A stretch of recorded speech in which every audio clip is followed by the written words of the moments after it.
Picture a smell, not a bad smell exactly, or not only bad, but a specific, layered, unmistakable smell that follows you everywhere and that you cannot under any circumstances acknowledge exists.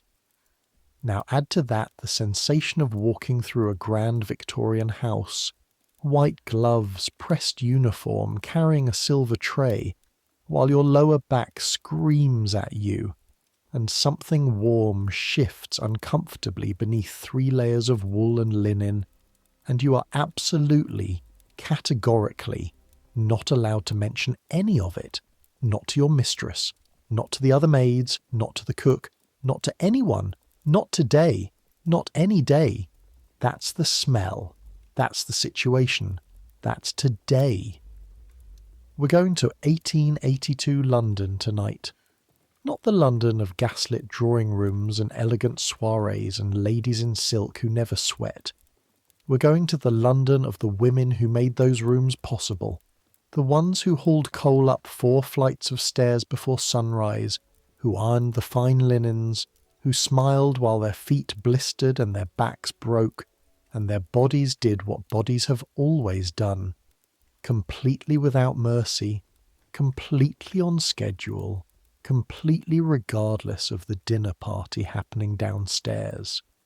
Your name is Ada Price. You're 23 years old. You've been a lady's maid to Mrs. Helena Hargreaves of Belgrave Square for 4 years. You're considered, by the standards of domestic service, quite fortunate. You sleep in a room with only one other girl. You eat proper meals. Your mistress is not cruel. None of that helps right now. Because you woke up this morning already knowing, before you were fully conscious, before the room was light enough to see, you knew in that specific dread-adjacent way that has no real name but that every woman you've ever met understands in the marrow of her, that today was day 1, and day 1 is always the worst. I make these history stories, and honestly I never quite know who listens, whether you're genuinely trying to sleep, or whether you're just someone who finds it oddly comforting to hear about the absolute misery of people who lived before modern plumbing and disposable everything. Tonight the misery is going to be specific, biological, and completely ignored by the historical record, which is why we're going to pay attention to it. Either way, subscribe if you'd like. Get comfortable. Here we go. The first thing you feel, before you even open your eyes, is the ache. It's low, and it's specific, and it radiates from somewhere deep in your pelvis, outward through your hips, and down into your thighs, and up into the small of your back.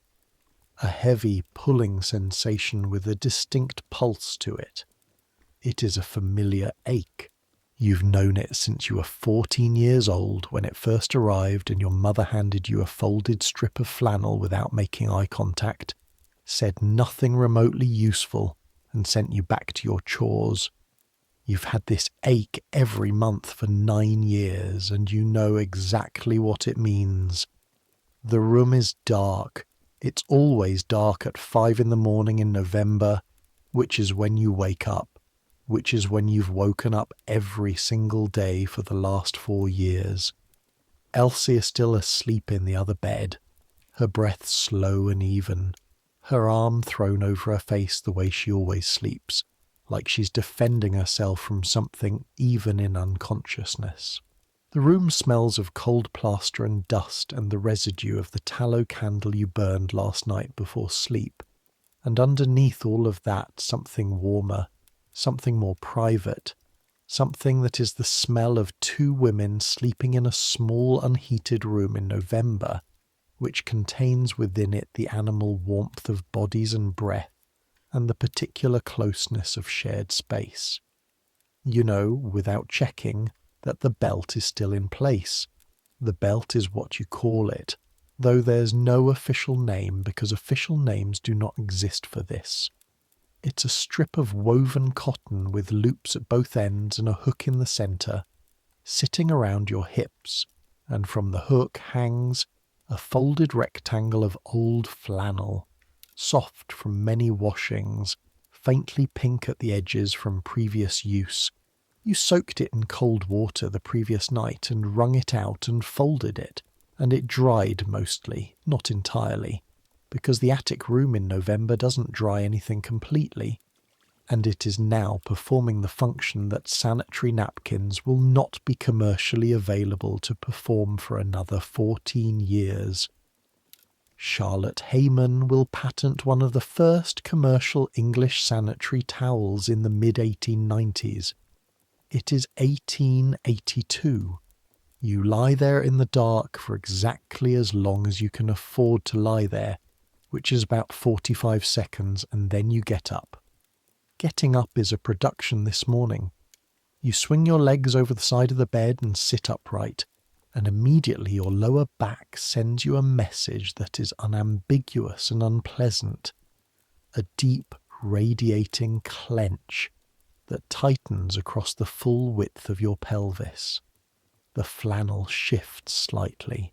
You stand carefully the way you've learned to stand on day one, slowly with a slight forward lean, testing the situation before committing to full verticality, because committing too fast means a moment of breathlessness that you can't afford. Not on a working morning, not with the stairs waiting. The floor is cold under your bare feet. The boards are old and they flex slightly under your weight, and one near the window has a squeak in it that you've mapped perfectly after 4 years, that you step around out of habit because Elsie is a light sleeper and there's no reason to wake her before her time. You go to the washstand in the dark by feel. The jug of cold water you filled last night is where you left it. You pour some into the basin, and the sound of it is very loud in the quiet room. Elsie doesn't stir. The water is cold. Not cool, cold. The kind that makes your breath stop slightly when your fingers go in. You wash your face quickly, the cold hitting you like a flat hand, and you grip the edge of the basin while the ache in your back gathers itself and then eases fractionally, the way it does when cold water hits the skin, the blood pulling itself together out of pure self-defense. Then you deal with the morning's first piece of management. The cloth has to be changed. Your supply is stored in the bottom of your trunk under the spare stockings. 4 flannel cloths, each roughly 8 inches by 4, folded and kept in a clean piece of brown paper. You take a fresh one and you make the exchange in the dark with the practiced efficiency of someone who has done this so many times that the movements are automatic, require no thought, happen in the same order every time. Remove the used cloth, fold it inward, place it in the small covered pail that lives under your bed. Add a small amount of cold water from the second. Smaller jug you also keep there specifically for this purpose. Cold water prevents the smell from developing into something that would require an explanation. You're 23 years old. You've been doing this since you were 14. You could do it in total darkness. In fact, you are doing it in total darkness. You dress. Dressing takes longer on these days, not because the process is different. Petticoat stays, another petticoat, dress, collar, cuffs, apron, but because each layer requires a particular negotiation with your body that doesn't happen the other 25 or so days a month. Your stays are lighter than a full steel-boned corset. You're moving constantly all day, and a full corset would destroy you by noon. Lighter cotton and whale bone that lace up the back and compress your midsection by about 2 inches. On a normal day, this is simply a fact of existence, as unremarkable as wearing shoes. Today, the compression lands directly on the cramping, and you stand still for a moment with your hands braced on the washstand edge, breathing slowly and deliberately through your nose, the way you might if you'd received a blow. You wait for your body to adjust. It adjusts. It mostly adjusts. You finish lacing. You pull on your cap. Check that your hair is smooth and flat beneath it. The strand behind your left ear is escaping, as it always does, and you tuck it back. And you look at yourself in the small dark mirror above the washstand, and what you see is Ada Price, lady's maid, ready for the day. What you feel is considerably more complicated than that. You pick up the tray you prepared last night. The small jug of washing water, the hand towel, the particular brand of soap Mrs. Hargreaves prefers, the things you always carry up first, and you go downstairs. The Hargreaves house on Belgrave Square is 5 stories tall, not counting the basement. The family occupies the ground floor for reception, the first floor for the drawing room and dining room, the second for bedrooms. The third floor has the nursery where the 2 children sleep under the care of a nursemaid, who has her own entirely different kind of day. The attic floor is yours and Elsie's and Cook's. Cook in the largest room, because Cook has been here longer than anyone currently living in the house, and tenure counts for something in a domestic establishment. The back stairs are narrow, painted green to exactly the point where the family's territory begins, where the wallpaper takes over, where you transition from the functional to the decorative. This transition happens on every landing, and you cross it so many times a day that you don't notice it anymore, the way you don't notice most things that are constant. Mrs. Hargreaves's bedroom is on the 2nd floor, at the front of the house, looking out over the square. You knock once, lightly, and open the door. The room is warm. This is the single most striking difference between the family's rooms and the servants'. Warmth. A fire already burning in the grate, lit by Elsie 20 minutes ago, doing its job quietly in the corner. Heavy curtains that trap the heat. A thick carpet under your feet that muffles every step. The temperature of this room against the temperature of the attic room where you slept is not a small difference. It is the difference between November existing as a fact and November existing as a physical adversary. You set the tray down on the washstand. You open the curtains precisely 2 feet. Mrs. Hargreaves does not like full light before 8, particularly not in November, when full light is a relative term regardless. And the grey morning enters the room politely, diffusely, offering itself without imposing. Then you hear it, a sound from the bed. Not the sound of a woman waking up, a different sound. A low controlled sound, the kind that has been deliberately brought down from a higher register, suppressed into something smaller and more socially acceptable. You know that sound.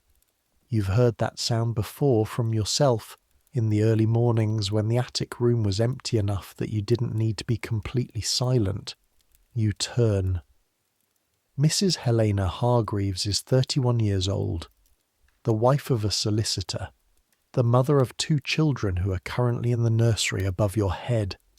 She's lying on her side in the large mahogany bed with both hands pressed flat against her lower abdomen, her face turned into the pillow, and she is, if you know what to look for, and you know exactly what to look for, on day 1 or day 2 of her own monthly indisposition. The word used in this house, in this era, in virtually every house in England in 1882, is indisposition.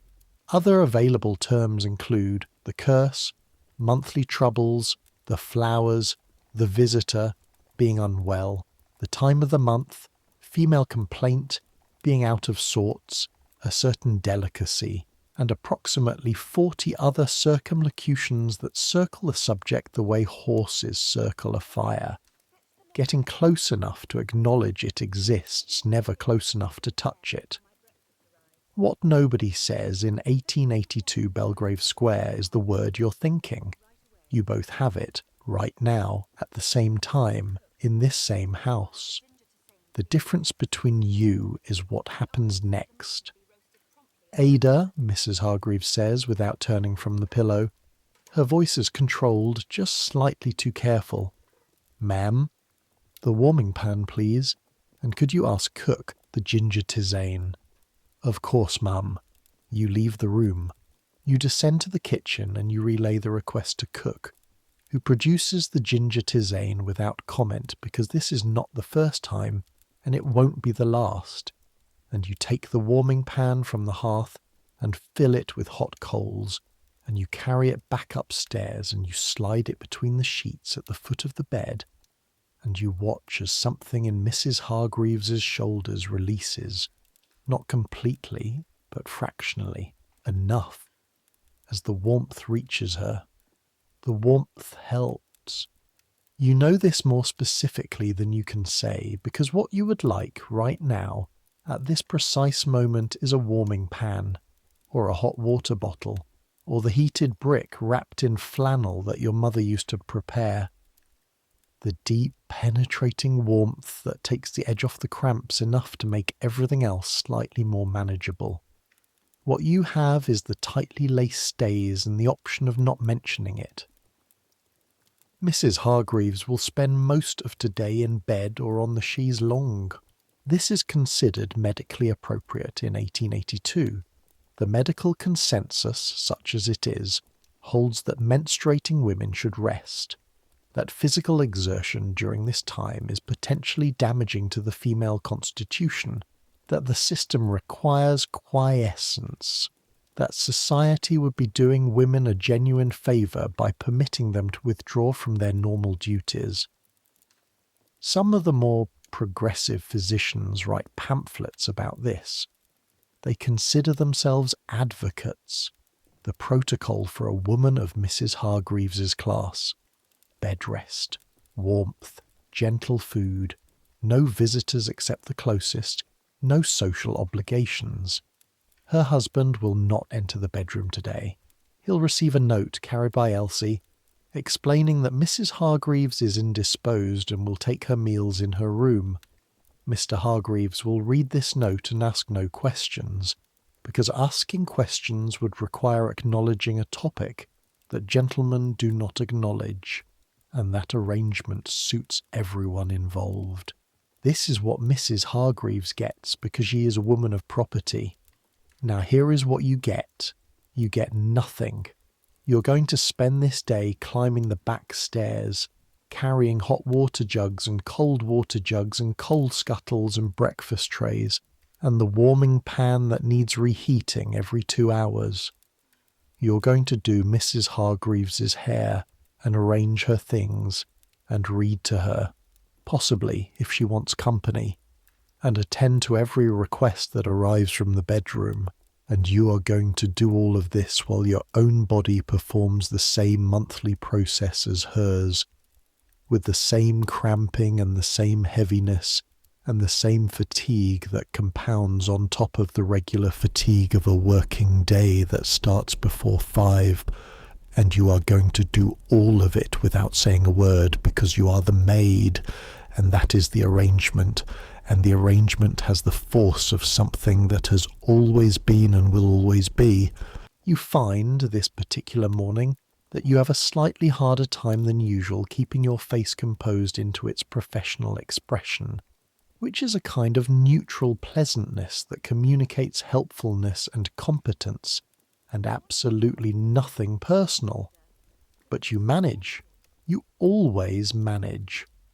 The morning passes in layers, the way mornings in domestic service always pass, not in one long unbroken stretch, but in a series of tasks that each require their own specific attention, their own small skills, their own quiet efficiency. You bring the breakfast tray, toast, very lightly buttered, because she finds rich food disagreeable today, a boiled egg, the ginger tisane, which smells sharp and green and warming, a small pot of plain water. You arrange the pillow so she can sit up.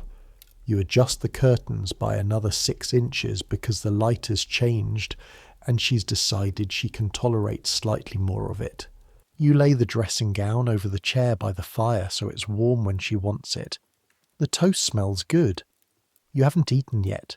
You won't eat until Mrs. Hargreaves is settled, and you have a moment to go down to the kitchen, which will be another hour at least. Your back aches. You've been carrying the coal scuttle. Not your job, technically, but Elsie is still working the ground floor fires and the duties expand in a house with 7 servants doing the work of 15, beyond their official boundaries. The coal scuttle weighs roughly 20 pounds full. You've carried it up 2 flights of stairs. Your lower back has very specific opinions about this that you keep to yourself. You offer Mrs. Hargreaves the toast. She takes a small bite, sets it back on the plate. "Is it very grey today?" she asks. "A little, ma'am, but not raining yet." That's something. You agree that it is something, and you move to the dressing room to organise her clothes for the day. A task that takes 10 minutes even when she isn't going anywhere, because organisation is what keeps everything running, because order is the buffer between a house that functions and one that visibly doesn't. In the dressing room, a narrow room between the bedroom and the hallway, wardrobes on both sides, a small mirror over the dressing table, you allow yourself 3 slow breaths. Just 3.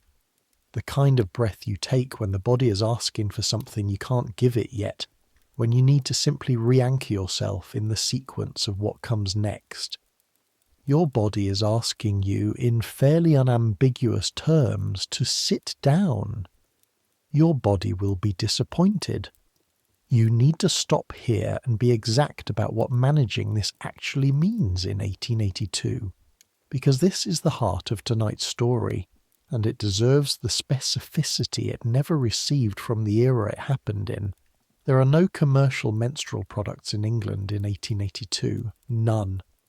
The first commercial disposable pad, marketed under the name Lister's Towels by Johnson & Johnson, won't appear until 1896 in America, marketed with such elaborate obliqueness that many women won't understand what it is at first.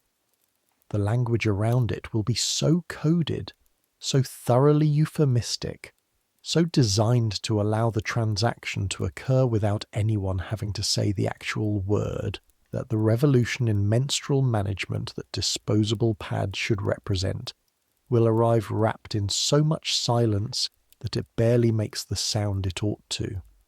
What exists in 1882 is what has always existed. Cloth. You cut your cloths from old flannel or soft cotton. Some women hem the edges. Hemming makes them last longer, keeps the fraying from creating problems. The dimensions matter more than they might seem. Too short and they don't stay in the belt. Too long and they bunch under the layers of clothing in ways that show. Too thin and they don't absorb enough. Too thick and they sit wrong under the petticoats. Getting this right is knowledge you've accumulated through experience, through the occasional disaster, through the quiet process of figuring out, entirely on your own, what works. Nobody teaches you this explicitly. Your mother handed you the first cloth, and that was the extent of the instruction. You wash them cold first, always cold, because hot water sets blood the way it sets other stains, and you've learned this through exactly the kind of evidence that teaches you things in the absence of instruction, then hot to sanitize, then in whatever drying space is available, which in a house like this one means the basement drying area with its small windows, which means they don't always dry completely, which means they're sometimes worn slightly damp, which adds a particular layer of discomfort to an already uncomfortable situation. The cold water rinse is the single most practically useful technique in the entire management system. Cold water, applied immediately, removes blood without setting it. This is biochemistry that won't be explained in terms of why it works for decades. but the knowledge exists in the practical wisdom of women who've been washing cloth for centuries, passed along without explanation, because explanation would require naming the thing being managed. The smell. This is the story's actual subject, and it requires directness. You're wearing a cloth that absorbs menstrual fluid. The cloth sits against your body at a temperature of approximately 98 degrees. This is warm, dark, moist. Conditions under which bacterial activity begins fairly quickly. Menstrual fluid is not simply blood. It's a mixture of blood and uterine tissue. The endometrium, the lining of the uterus that sheds each month, and cervical mucus and the vaginal microbiome secretions, all of which break down at different rates and produce, as they break down, a very specific and unmistakable smell. The compounds involved include indole, which is also found in jasmine flowers and in feces, and scatole, also found in feces and certain botanical compounds. These produce the distinctive quality of the smell, the quality that means a woman who knows what she's smelling knows immediately what she's smelling, and a woman who doesn't have enough experience to recognize it might not identify it at all, but would still register it as distinctly, specifically, uncomfortably human. Your options for managing this smell in 1882 are constrained. You change the cloth as frequently as possible, which is the primary strategy. Frequency is limited by how many cloths you own, and how recently they've been washed and dried. On a busy day you might manage 2 changes, 3 if you're fortunate. Between changes, the carbolic soap that's increasingly common in the 1880s, harsh enough on the hands that regular washing is slowly working at the skin of your knuckles. The cheap lavender water you keep in a bottle in your room, use sparingly except on mornings like this one, when slightly less sparingly feels justified. Cold water splashed in the brief private moments at washstands. And beyond all of that, the calculation, the continuous mental accounting of how long it's been and how much you've moved, and what the current status suggests, and whether the next 30 minutes is manageable or whether you need to find a moment. This calculation runs in the background of every other thought you have all day, behind every interaction, behind every task, a second set of books that nobody else can see, that produces no official record, that requires no less effort for being invisible. The invisibility is its own labour. You understand this without quite having the language for it. The managing is hard. The concealing of the managing is hard in a different way, a compound way, the way that running a race while pretending you're merely walking is harder than either the race or the walk. Back in the bedroom, Mrs. Hargreaves has shifted against her pillows to watch you come in. "Ada," she says, looking at you with the particular attention of a woman who has 31 years of experience reading other women. "You're not quite yourself this morning." Your hands reaching for the brush on the dressing table do not pause. "I'm very well, ma'am, thank you." She considers this. Her eyes move over you. Not rude, not intrusive, the look of a woman who knows what she's looking at. That's all. But then she says, into the middle distance rather than directly at you, "Ask cook to send up the peppermint oil, would you? The German sort. I find it useful for headaches." She doesn't say useful for what. You don't ask. "Of course, ma'am." This is the particular language of 1882. She knows, and you know she knows, and she knows you know she knows. And what passes between you is not acknowledgement. Acknowledgement would require directness neither of you is equipped to perform in this context, but something adjacent to recognition. The peppermint oil is offered in the vocabulary of headaches, but it will sit in the dressing room where you have access to it, and you both understand that. This is how kindness operates in the silence. You collect the peppermint oil from Cook, who produces it from the medicinal cabinet without comment, and you bring it upstairs, and you set it on the dressing room table, and you do not take any of it for yourself immediately, because that would be taking something that isn't technically yours. Later, in a quiet moment, you will apply a small amount to the points on either side of your spine where the ache is most focused. The tingling of it, cold before it's warm, is not pain relief exactly, but it's something. It is something. Hairpinning takes 35 minutes today instead of 25 because the angle is awkward and your arms get tired faster than usual from the sustained elevation, and you stand behind her with your arms raised and your back quietly reporting what it's reporting and your face composed in its professional expression, and you work the pins and loops of her preferred morning style with the muscle memory of 1,000 repetitions. The ginger tisane has been a great comfort, she says at one point, to the mirror rather than to you. I'll tell Cook you said so. A pause. She put extra in today, I think. Cook does notice things. Mrs. Hargreaves's eyes find yours in the mirror for a moment. Yes, she says, she does. You place the final pin.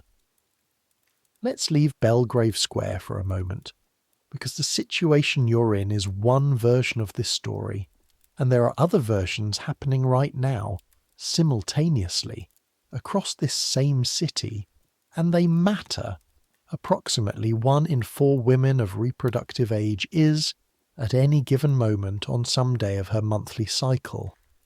The distribution across days is uneven.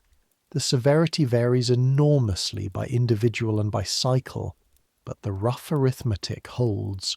On any given morning in London in 1882, somewhere in the region of several 100,000 women are navigating some version of this same situation, and what that situation costs them depends almost entirely on where they are in the enormous and precise hierarchy of Victorian society. Let's go east. Let's go to the match factory near Bow Road. Not Bryant and May specifically, though that strike is coming in a few years and will be one of the first organised labour actions in which women lead, and it will start partly over fines that reduce wages for any infraction, including lateness, which becomes particularly relevant on certain days of the month. Let's go to a factory like it. The women here start at 7 in the morning and work until 6 in the evening. They earn between 7 and 9 shillings a week. They stand at long wooden tables, dipping the match heads in phosphorus paste and laying them in drying trays, hour after hour, in a building that smells of sulphur and phosphorus, and the particular chemical sweetness that means the air itself is working against the health of everyone who breathes it. Phossy jaw, the necrosis of the jawbone that develops from prolonged phosphorus exposure, the jaw turning greenish at night before it begins to crumble, is a known occupational hazard of this industry. It is not unknown for women who have worked here for years to have had sections of their jawbone surgically removed. This is what known occupational hazard means in 1882.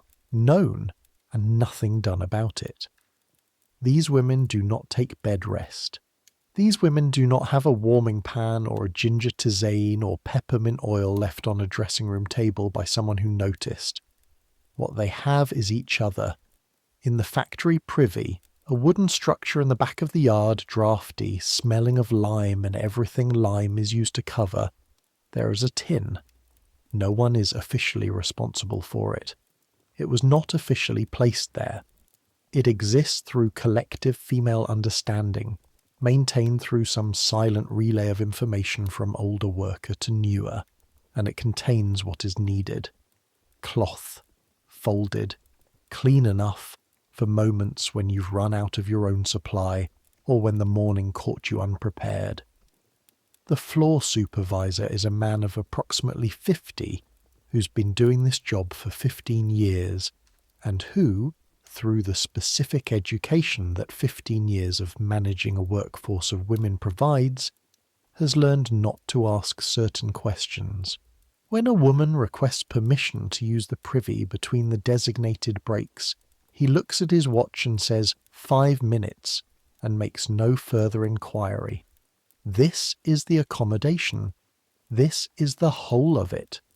The smell in the match factory is dominated by phosphorus and sulphur, and the particular human collective smell of hundreds of women in a large warm building, working steadily for 10 hours at a stretch. In that smell context, nothing individual registers. A factory smell is its own world. It swallows everything else. This is, in a particular and not entirely comfortable way, a kind of freedom. The woman working the morning shift, third table from the left. Her name is Jessie. She's 19. She's been here 2 years. She's on day 2 of her cycle, which is heavy today in ways she's been managing since she woke at 6 with a cramp that made her breath catch. Jessie doesn't have the second set of books running quite the way Ada does. Jessie's books are simpler. She knows who's on the same day as her at the table because they've told each other. Because in this context, you tell each other. Because not telling each other doesn't gain you anything. And telling each other means you might get a cloth from the tin without having to ask the supervisor for extra time. The collective knowledge is practical and specific and entirely unspoken in any language the Victorian public record would recognise. Jessie changes at midday, quickly, in the privy. She smells by afternoon of phosphorus and sulphur and her own sweat. And if there's anything else underneath that, the factory's smell covers it absolutely. She carries her own small version of the second set of books. It's lighter than Ada's because Jessie's context requires less performance of the fiction. But the books are there. They're always there. Now let's go further still. Let's go to the laundry on Brewer's Lane near Nine Elms, one of the commercial laundries that take in washing from the great houses of Pimlico and Chelsea. The building is brick, 2 stories, the smell of it identifiable from half a block away, hot water and washing soda, and the sulphite compounds used for bleaching whites, all undercut by the heavy mineral smell of steam and the coal from the coppers. Sarah has worked here for 15 years. She's 32 now, started at 17. She knows the rhythms of this work the way she knows her own body. Both have been studied with the attention that necessity teaches when no one else is paying attention. She's mapped her cycle against her work schedule over 15 years so precisely that she can tell you which days will be heaviest and plan accordingly. On heavy days, she does the soaking work, the pre-treatment of stains, which requires attention and knowledge but not sustained upper body force. On lighter days, she does the mangling, the wringing, the work that requires full strength. Nobody told her to do this. No ergonomics consultant came to the laundry to explain that physical workload should be adjusted to accommodate the body's monthly variation. She worked it out herself, the way women have always worked things out, through the experience of getting it wrong several times, and then getting it right, and then repeating the right thing until it becomes second nature. Her cloths are made from old flour sacks. Commercial laundry produces vast quantities of worn-out cloth, old sheets that have been washed to transparency, old aprons beyond repair, and Sarah has access to this material in a way that Ada in her attic room in Belgrave Square does not. The flour sack cotton is thick and reliable, and she changes it at midday during the break. Here is the thing about the laundry. The steam covers everything. The steam rises from the coppers constantly, filling the building with a warm, dense white moisture that coats everything. carries everything, and in carrying everything carries nothing individually. In the laundry, Sarah smells of soap. Just soap. Whatever else is present dissolves in the steam. She considers this privately a small mercy, not the word mercy, just a feeling that in some contexts the body's evidence is simply lost in larger evidence, and those contexts are useful, and she's glad to work in one. The women in the laundry talk about the monthly situation the way you talk about weather, as a fact of existence that's sometimes inconvenient and sometimes very inconvenient, and that adjusts your plans but doesn't stop them. "I'm having a rough one this month," is a sentence that can be said in a laundry. The response is practical. Who has a spare cloth? Who knows where the aspirin adjacent things are kept? Who has the black cohosh tincture in her apron? The tincture is a recipe passed down from someone's grandmother, made from roots that actually work, in ways that Victorian medical science won't properly investigate, because Victorian medical science is not particularly interested in alleviating the discomfort of factory workers. The tincture helps. Whether it helps for the reasons the women who use it believe it helps, the specific biochemistry of black cohosh acting on uterine muscle, which it does, as it turns out genuinely, or whether it helps because someone who cares about your discomfort gives you something, and being given something by someone who cares makes almost everything slightly better, is a question that won't be properly disentangled for over 100 years. It helps. That's enough. Back to Belgrave Square. Back to Ada and the specific choreography of a day that demands constant movement from a body that would prefer stillness. By 10 o'clock you've climbed the back stairs 12 times. You've counted without meaning to in that unconscious arithmetic the body performs when it's tracking exertion. You've changed once in a brief private moment in the dressing room, efficiently without drama, and the used cloth is in the pail and the fresh one is in place and the situation is manageable. You are managing. Mrs. Hargreaves has dozed off against her pillows. The warming pan has been reheated once. The fire is banked. The room is still warm, the particular warm room smell of fire and lavender and ginger, and the residue of last night's lamp oil. You slip out. Cook has reminded you twice that a parcel needs collecting from Murray and Sons on Pimlico Road. Some trim for a new cape. Ordered last week. A message arrived yesterday to say it was ready. You put on your outdoor things. The good cloak, the one you wear when you're representing the house rather than just running a quick errand. And you take the basket and you go out into the November morning. The cold is immediate and total, and honest to God, despite everything, despite the ache and the management and the calculation, the cold is something close to relief. The November air is sharp and faintly damp and smells of coal smoke and horse and wet stone, which is to say it smells of London, which is the smell you live inside, and the cold slaps the tired from your face and makes you feel, briefly, more present and functional than you felt all morning indoors. The cold is not comfortable, but it is clarifying. It contracts your attention to the immediate, to the pace of your feet on the pavement, to the rhythm of the street. You walk. Belgrave Square to Pimlico Road is 15 minutes at a reasonable pace. You know every loose paving stone, every crossing that requires patience, every corner where the traffic bunches in ways that cost you time. The route is inside your body now, automatic, executed while the rest of your mind does its accounting. The streets at this hour have the mid-morning quality of a residential neighbourhood, past its early morning peak, still very much alive. Delivery carts, nursemaids pushing perambulators with the focused efficiency of people whose job is continuous motion, women on errands moving with the same purposeful directness as you, baskets in hand, breath clouding in the cold.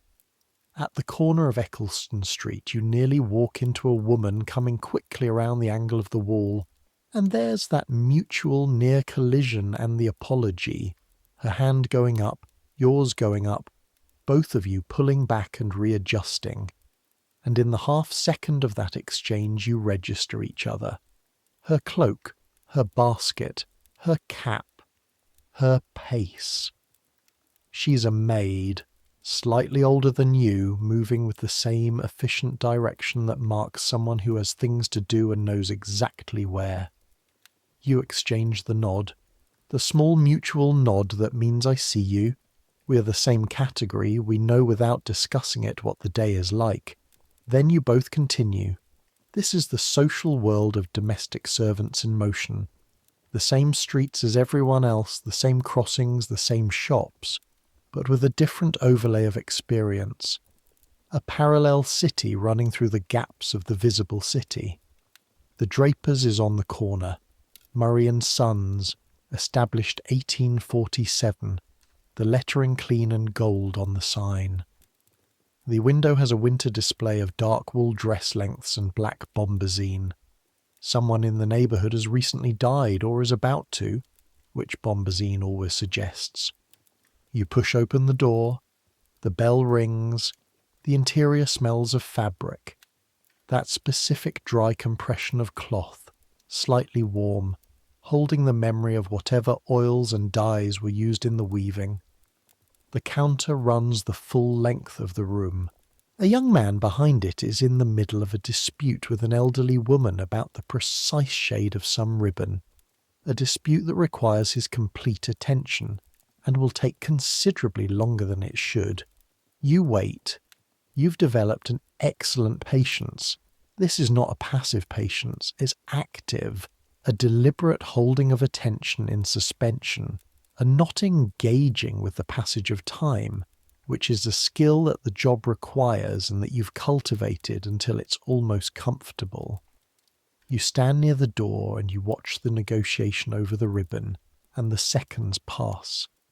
The cramps during standing are not the same as the cramps during walking. During walking, there's a rhythm that the body uses, a swing and counter-swing that distributes the sensation differently. Standing is static. The weight of the stays presses where the stays press, and the ache radiates outward from the centre, and there's no particular solution to this except the very slight rocking from foot to foot that you allow yourself, which helps approximately not at all, but which is better than perfect stillness. The young man finally comes to you. You give the names. He goes to the back room and returns with the parcel. Brown paper, string the size of a hat box, and you sign the receipt and you leave. On the pavement outside you stand still for a moment in the November cold.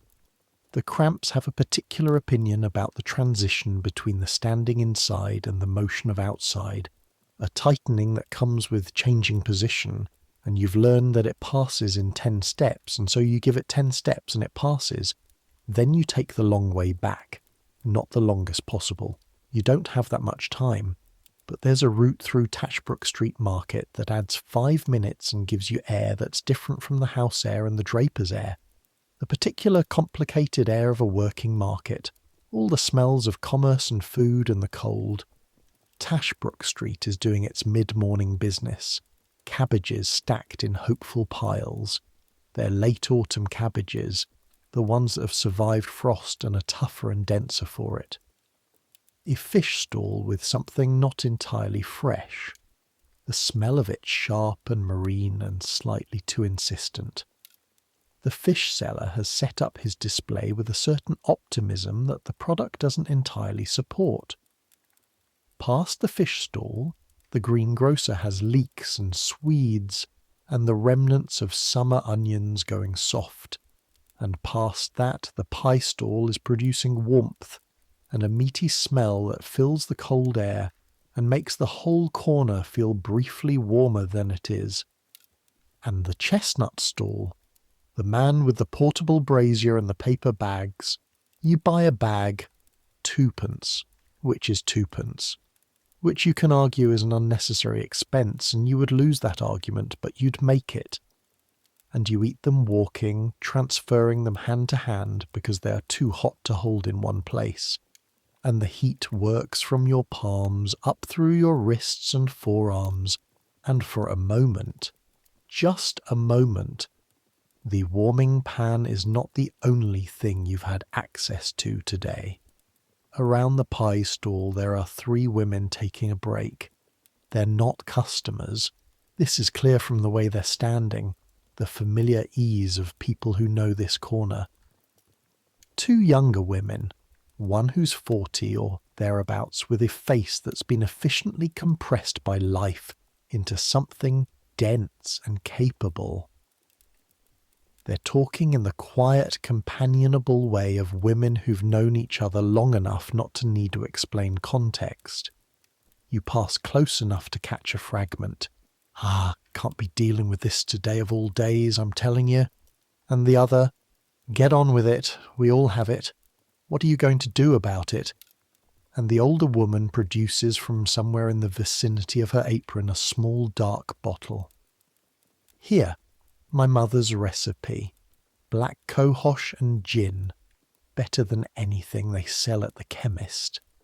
The youngest takes it and sniffs and makes a face and takes a small careful sip and hands it back, and all 3 of them laugh, quietly, with the specific quality of laughter that's making something livable rather than making it a joke. You keep walking, but you carry that fragment with you back to Belgrave Square. The directness of it, the plain acknowledgement of a shared situation, the older woman's recipe in a small dark bottle, passed from hand to hand, practical and unashamed. The language of the market versus the language of the square. The same experience in 2 completely different vocabularies, both true, both real, both dealing with the same thing. You belong to the space between them. Most domestic servants do. You exist in the gaps between the class below and the class above, fully claimed by neither, translate in between them without being asked to, because that's what the job requires. The square is quiet when you get back. You let yourself in the servant's entrance and hang up the cloak and carry the parcel to the place it needs to be. The afternoon organises itself around Mrs. Hargreaves' rhythm, which on these days is slower than usual, more episodic. She reads, a Wilkie Collins she's working through, a mystery that she finds less frightening than she'd been told, and she dozes, and she eats a small luncheon that you bring on a tray, and at 3 o'clock her sister arrives. Mrs. Cartwright, the sister, has watery blue eyes, and a manner that suggests she's always just received slightly bad news. She comes in with the solicitous energy of a visiting relative, already talking before she's fully through the door, and you lay out the tea things and step back. The conversation between the 2 women, both of whom you suspect are navigating the same situation, though neither will confirm this, proceeds in the particular Victorian language of shared experience that can't name itself. Mrs. Cartwright has had a dreadful head these past few days. Mrs. Hargreaves has not been quite herself. Mrs. Cartwright quite understands. She's been below par herself. Mrs. Hargreaves finds the ginger tisane a great comfort. Mrs. Cartwright must remember that. Yes, ginger. You stand near the door, professionally invisible, and you understand every word of what's being communicated under the words, and you think, they're fluent. Both of them entirely fluent in this language, as all Victorian women are fluent in it. The language of acknowledgement by circumlocution, the language of meaning what you don't say. They've been speaking it since they were girls, and they're so fluent now that they probably don't notice they're doing anything unusual. because it isn't unusual, it's the only language available, Mrs. Cartwright leaves at 3. The tea things go downstairs. Mrs. Hargreaves lies back with the expression of someone who has performed a social obligation under difficult circumstances. "I think I'll rest now," she says. "Of course, ma'am." "Thank you, Ada. You've been—" She pauses, looking for the right word, finding the available ones. "Very efficient today." This is not what she means. You know it isn't. But it's the vocabulary of the house. "Thank you, ma'am."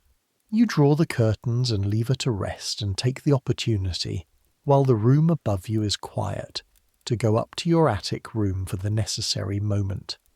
Your room is cold after the bedroom, the contrast immediate, the smell of old plaster and your own things. The slightly animal smell of the lanolin hand cream on the windowsill.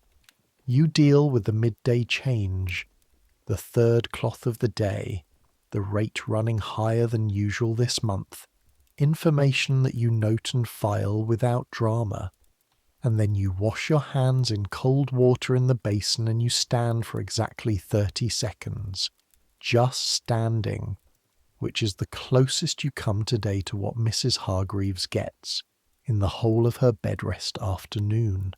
30 seconds. Then you smooth your cap and go back downstairs.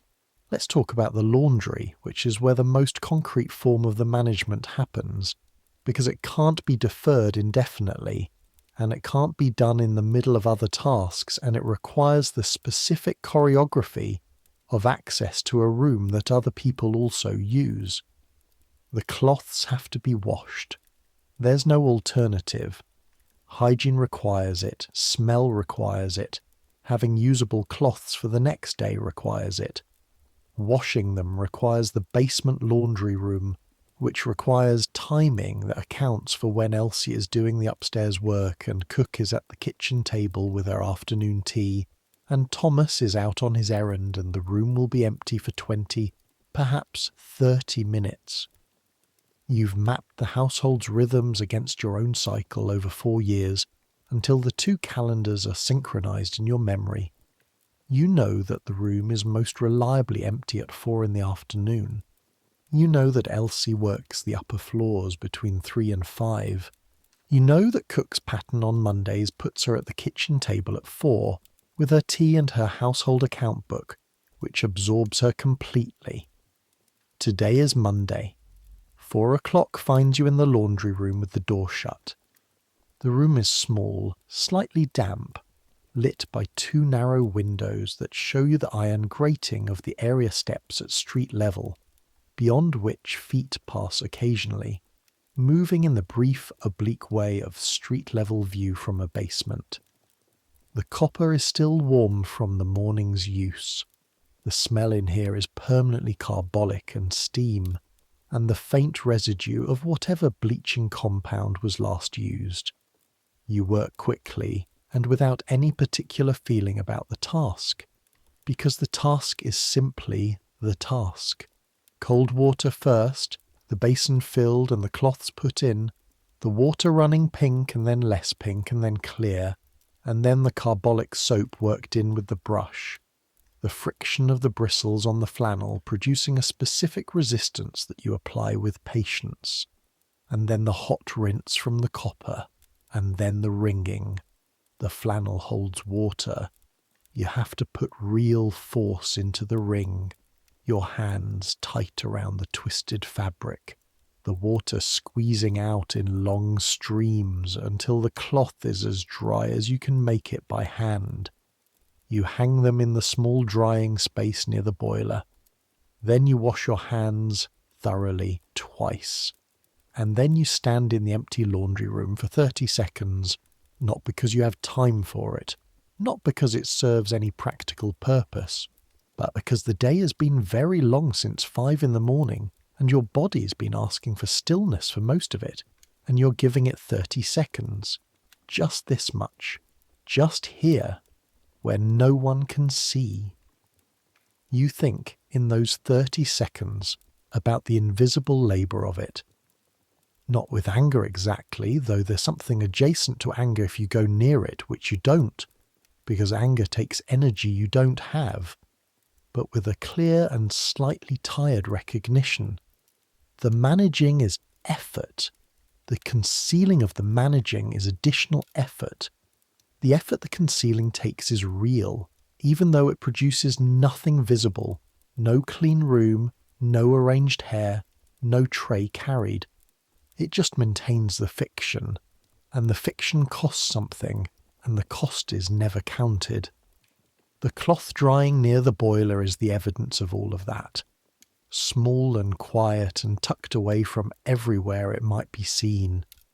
You've been doing this since you were 14. You'll be doing it until your body stops asking it of you. 30 seconds, then you go back to work. The evening brings its own choreography. Mrs. Hargreaves up from her rest, the dinner dress laid out, the evening hair arranged differently from the morning. Softer, a looser construction, and the fire made up again for the night, and the tray from supper carried down to the kitchen. You sit in the kitchen at 7:30 with the second cup of tea that cook pours without asking. Thomas has gone to his room. Elsie is finishing somewhere above. The range is banked but warm, and the kitchen has the particular stuffed evening warmth of a room that has been actively cooking since 7 in the morning and hasn't forgotten it. Cook sits across from you with her own cup, the household account book closed now, her heavy hands flat on the table in the posture of someone who is finally, for this hour, not doing anything. "How is she?" Cook asks. "Resting," you say. "I'll make the ginger again tomorrow." You don't ask what the ginger is for. "She'll appreciate that," you say. A pause. The range ticks, cooling infinitesimally. "You managing," Cook says, and this is a question that contains something different from just its surface. And you know it. And Cook knows you know it. And this is the other language. Not the language of indisposition and below par, but the quieter, more direct language of people who've been around each other long enough that the circumlocutions can be reduced to 2 words. "I'm managing," you say. Cook nods. She refills your cup. The pot seemed empty, but Cook's pots always have more in them than they should, which is a gift she offers regularly and without ceremony. You drink the second cup, then you take your candle and go up. Here is where Victorian medicine officially stood on this subject, because you should know what the official story was and how far it was from the actual story. Dr. Edward Tilt, one of the foremost medical authorities on what he called diseases of the menstrual function, wrote in 1850 that menstruation was inherently destabilizing to the female nervous system, that the diversion of blood to the pelvic region weakened the constitution and made women susceptible to emotional disturbance, intellectual impairment, and physical collapse. He believed that women who pushed through menstrual discomfort without rest were voluntarily entering the realm of suffering. He meant this sympathetically. He was genuinely trying to advocate for women's right to withdraw from their duties. The problem with this advocacy was its implicit class structure. Women who could withdraw withdrew. The rest of them went to the match factory, went to the laundry, went up and down the back stairs 12 times by 10 in the morning. The medical literature of the 1870s and 1880s had very little to say about working women's menstrual health, because working women were not generally the patients of men like Dr. Tilt. Working women were the patients, when they were patients at all, of the parish dispensary or the charitable hospital, where the volume of need was so large that monthly management rarely warranted specific attention.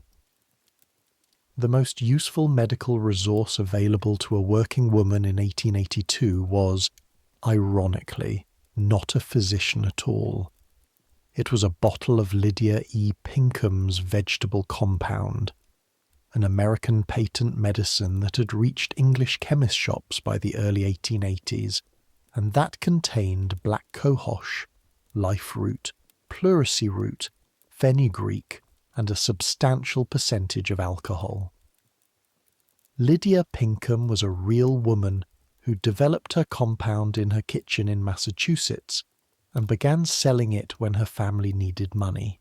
Her face was on every bottle, a competent, direct face, the face of someone who'd say the actual word to you if you asked her. Her label said, "For all female weaknesses," which was the acceptable circumlocution, but her letters, she included correspondence with every bottle, answered questions from women all over the country, answered them directly in the way that no Victorian physician would have bothered to. Her letters used clearer language. The compound cost 2 shillings, which was what you earned in a day. You bought it anyway in February from the chemist on Pimlico Road. You took your first dose that afternoon, standing in your attic room with the bottle and the label and Lydia Pinkham's practical face.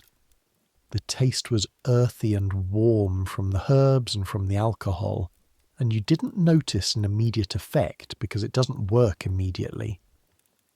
But you noticed the act of having bought it, the act of having done something for yourself, having identified a problem and sought a solution through a transaction involving money you'd earned. The solution itself might have been partial at best. The black cohosh probably helped somewhat. The alcohol certainly helped somewhat. And the fenugreek did what fenugreek does. But the action of it was not nothing. The bottle sat in your drawer between the lanolin and the lavender water for 6 months. You looked at Lydia Pinkham's face on the label occasionally, in the mornings when you were getting ready. A woman who knew what you were managing and had found something to say about it, in a language that didn't entirely avoid the subject. It was, in its way, the most direct communication on this topic that the era offered you. This is how these months pass in the Hargreaves house. Ada managing invisibly the first floor, Mrs. Hargreaves managing visibly the second floor, cook managing the kitchen and the teapot and the things she knows without being asked, the household continuing its Victorian life around and through and over the fact of women's bodies existing and doing what they do, the way Victorian society contains and does not discuss most of the actual mechanics of keeping itself running. The spring comes, the windows open. The smell of the city changes as the coal smoke thins fractionally. Still present, always present, but mixed now with the smell of parks beginning to green. The faint sweetness of whatever is flowering in the square. The different quality of air that doesn't need to be kept out quite so desperately as it does in November. Ada notices this on a morning errand. On the corner of Pimlico Road, she stops in a patch of sunlight. The first genuinely warm sunlight of the year, not the flat cold light of winter, but the beginning of real warmth. And she stands in it for about 10 seconds with her basket and her errand and the whole long day ahead. She takes both, the warmth and the 10 seconds. Then she goes on. Let's go wider. Let's leave London for a moment and trace what's happening in the same year across the world with the same subject, because 1882 is not unique, and England is not alone. In the United States, women on the frontier, women who are homesteading in territories where the nearest town is a day's ride, where supplies must be hauled by wagon, where the nearest town doesn't have what you need even if you could get there. These women manage with the cloth, same as Ada, but in a context where even the cloth is harder to come by, where cotton must be stretched between more uses before it can be sacrificed to the monthly purpose, where cold water is sometimes frozen water, where the washing requires heating water on a wood stove that also needs to heat food and warm the family. These women developed their own management systems. The specific placement of a chair near the wood stove on cold mornings, the order of operations in a morning where everything needs doing and some things need doing first, the quiet negotiation of a shared homestead where a husband who doesn't acknowledge the situation can still be counted on to haul extra water on the days when extra water is needed, because he's been around women long enough to understand the rhythm even without the language.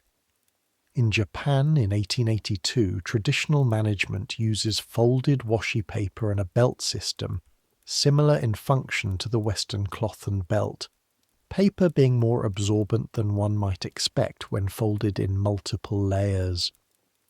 The paper is replaced more frequently than cloth because it can be burned, which addresses the smell and the disposal simultaneously.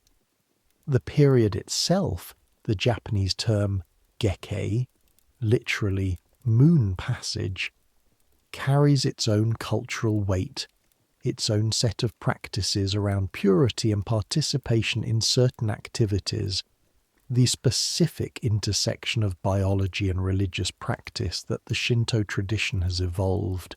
In Egypt, where you could trace this story back millennia, the ancient Egyptian papyrus Ebers from around 1550 BCE contains what appears to be references to menstrual management using cloth, using the same practical logic that every culture has arrived at independently.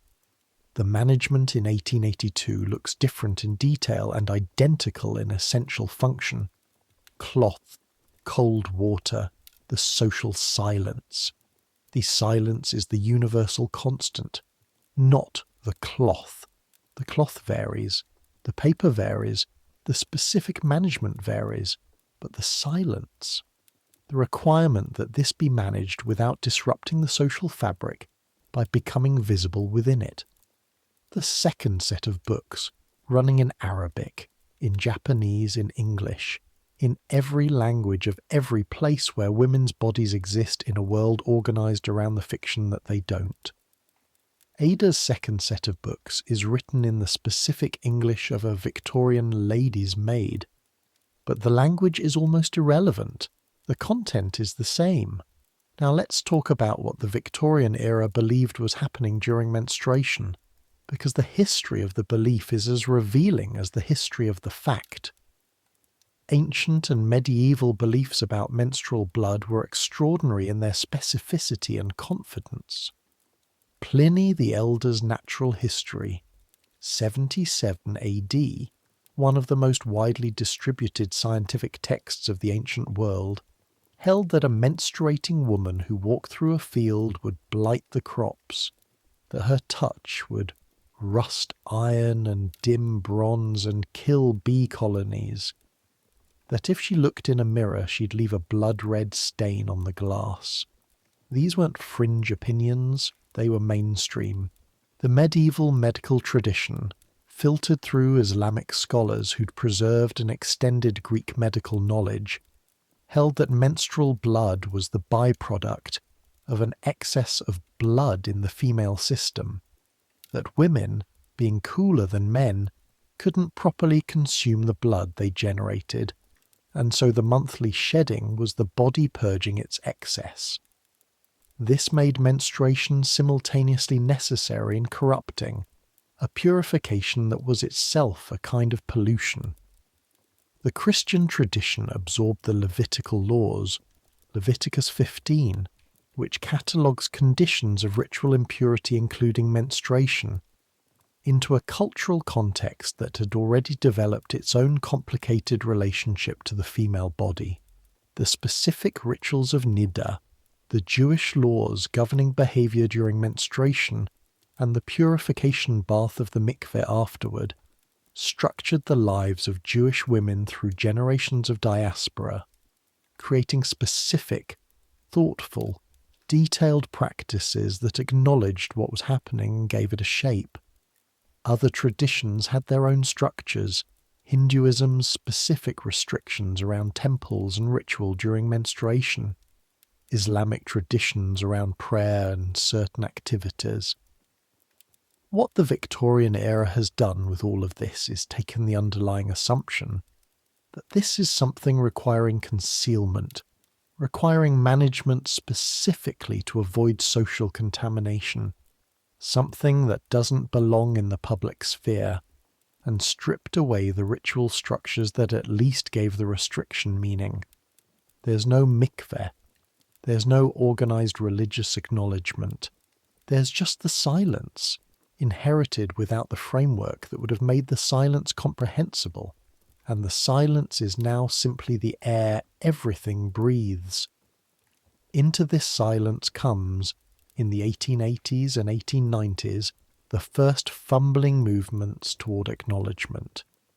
The patent medicines with their coded language for female weakness, female complaint, for women's needs, which at least say that this exists in some form, even if they won't say what it is.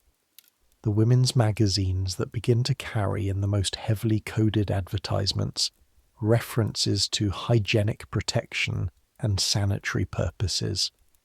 The first public health physicians who start to write, tentatively, about menstrual hygiene in the context of women's work, not because they think women's working conditions should change, but because they're concerned about the threat to public health. This is where the product revolution will come from, not from a desire to make women's lives easier, but from a concern about hygiene, which is a concern about public space, which is a concern about the impact of women's bodies on the world around them. The first commercial products are framed in the language of protection, protecting the world from the evidence of women's bodies, as much as protecting women's bodies from discomfort. This framing will persist for a surprisingly long time. Ada doesn't have any of this vocabulary. She doesn't need it, because she has the practical knowledge, the cold water and the cloth and the timing of the laundry room, and the practical knowledge is sufficient for managing the situation. The vocabulary would be useful for a different purpose, for naming the experience, for placing it in a context that's acknowledged, for saying, in the hearing of someone who doesn't already know, this is what this is and this is what it costs. That vocabulary is coming. It's 12 years away for the product, decades away for the directness, 140 years away for it to be fully said on the first night of a history podcast. Here's what it costs. Not the cloth or the cold water or the careful timing of the laundry room. Those are practical costs, real but manageable, finite, contained within the ordinary demands of an ordinary day. The cost that's harder to account for is the concealment itself, the maintaining of the fiction. The second set of books, every month for approximately 5 days, some lighter, some heavier, but broadly for about 5 days. Ada Price runs this parallel operation. The planning before the first day, the restocking of supplies, the assessment of where she is in the month, the active management through the heavy days, the timing, the changing, the careful performance of competence over the top of discomfort that hasn't been given the dignity of acknowledgement, the gradual easing as the days lighten, the final settling back into the regular rhythm of just existing in a body without the extra layer, without the second set of books, 5 days a month, 12 months a year. She's been doing this for 9 years. In none of those months has anyone in a professional capacity, a physician, an employer, a formal institution said, this is a thing that costs you something, and that cost is real, and we recognize it. The second cup of tea is the only receipt she gets. Now it's late. This particular November has run its course, and Ada is in the attic room with the candle out, and Elsie breathing steadily in the other bed, and the sounds of London at night are the sounds of London at night. Cartwheels, distant voices, the bark of a dog in the square. Your back doesn't ache quite as much tonight. Day 2 is usually easier than day 1. This is useful information that you've accumulated through 9 years of attention, that you keep without being asked to keep it. That is part of the private practical knowledge that constitutes your actual expertise in the experience of your own body.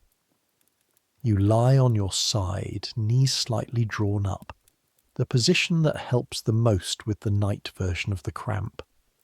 The attic room is cold. The thin blanket is thin. The straw mattress has developed, over 4 years of sleeping on it, a kind of body-shaped familiarity that isn't comfortable exactly but is known, and known is its own kind of comfort. You think, in the quiet, about the mathematics of this year, not the money. You're careful with money, and it adds up adequately, though not generously.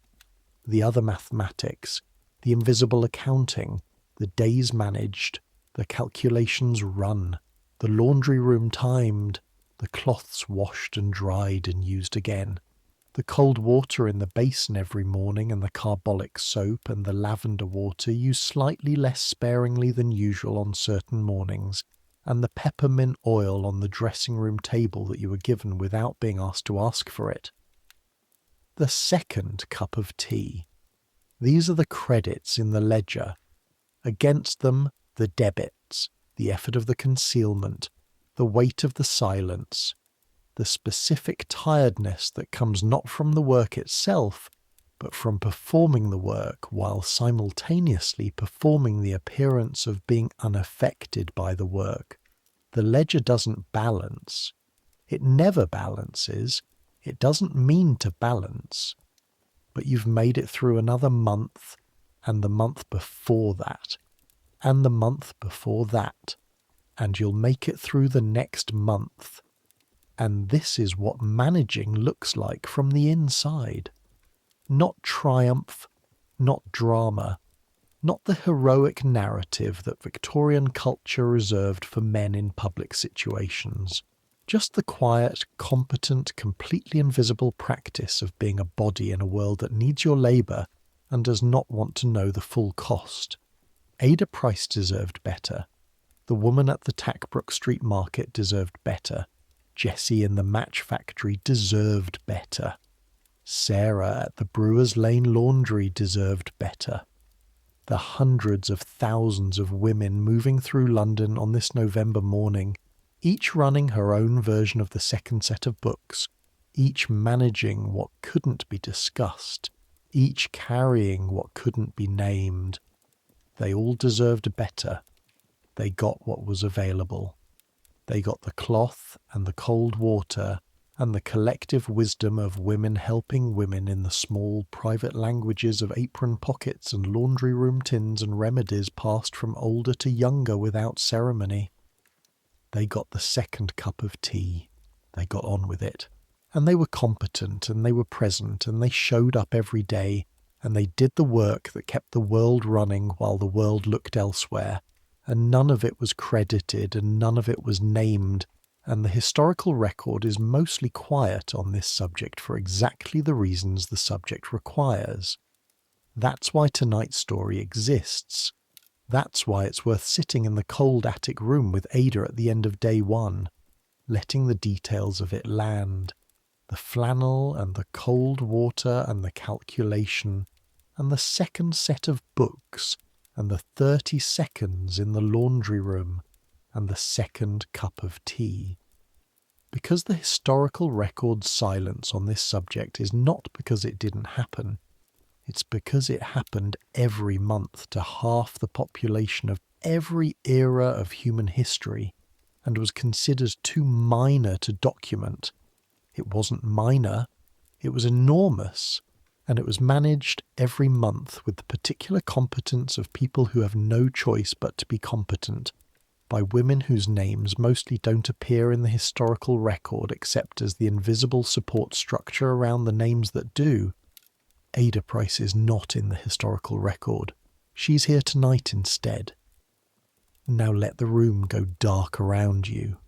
Let the November settle outside. The specific cold of Victorian November, the coal smoke and the gas lamps and the frost-touched stone. Let the sounds of Belgrave Square fade to the nighttime register, the late cart, the watchman, the distant bar of some dogs somewhere in the dark streets of the city. You followed a woman through a day that cost more than it showed, through a city full of women all running their version of the same invisible operation, through a medical system that told some women to rest and told the rest of them nothing, through the specific, complicated, communal management of something that had no public language but existed anyway, every month, on schedule, regardless. Let the weight of it settle, the way all histories settle eventually, not into nothing but into understanding. You know something now that wasn't in any textbook on Victorian domestic life. You know what Ada Praise was doing while she was being very efficient. You know the smell and the planning and the cold water and the 30 seconds in the laundry room. You know the peppermint oil left on the table and what it said in the language that was available. Now let it go. Let Ada go back to 1882, where she belongs, where she's been all this time, getting on with it in the cold and the dark. And let your own day go. Whatever your body is doing tonight, it's in a world with better tools and more words than Ada had. The cloth that she washed by hand in the basement laundry room is replaced by something she couldn't have imagined. The silence that surrounded her experience is less complete. Not gone, but less complete. That's the progress. It's incomplete and slow, and it arrived wrapped in the same oblique language it was meant to replace, but it arrived. And Ada's great-granddaughter has more words for this experience than Ada did, and that great-granddaughter's daughter has still more, and each generation inherits something slightly less silent than the one before. This is how things change, not fast, not all at once. But the silence opens, a little more each generation, and the experience that was managed in darkness begins to be possible to name in light. Ada managed in darkness. That's her story, that's tonight's story.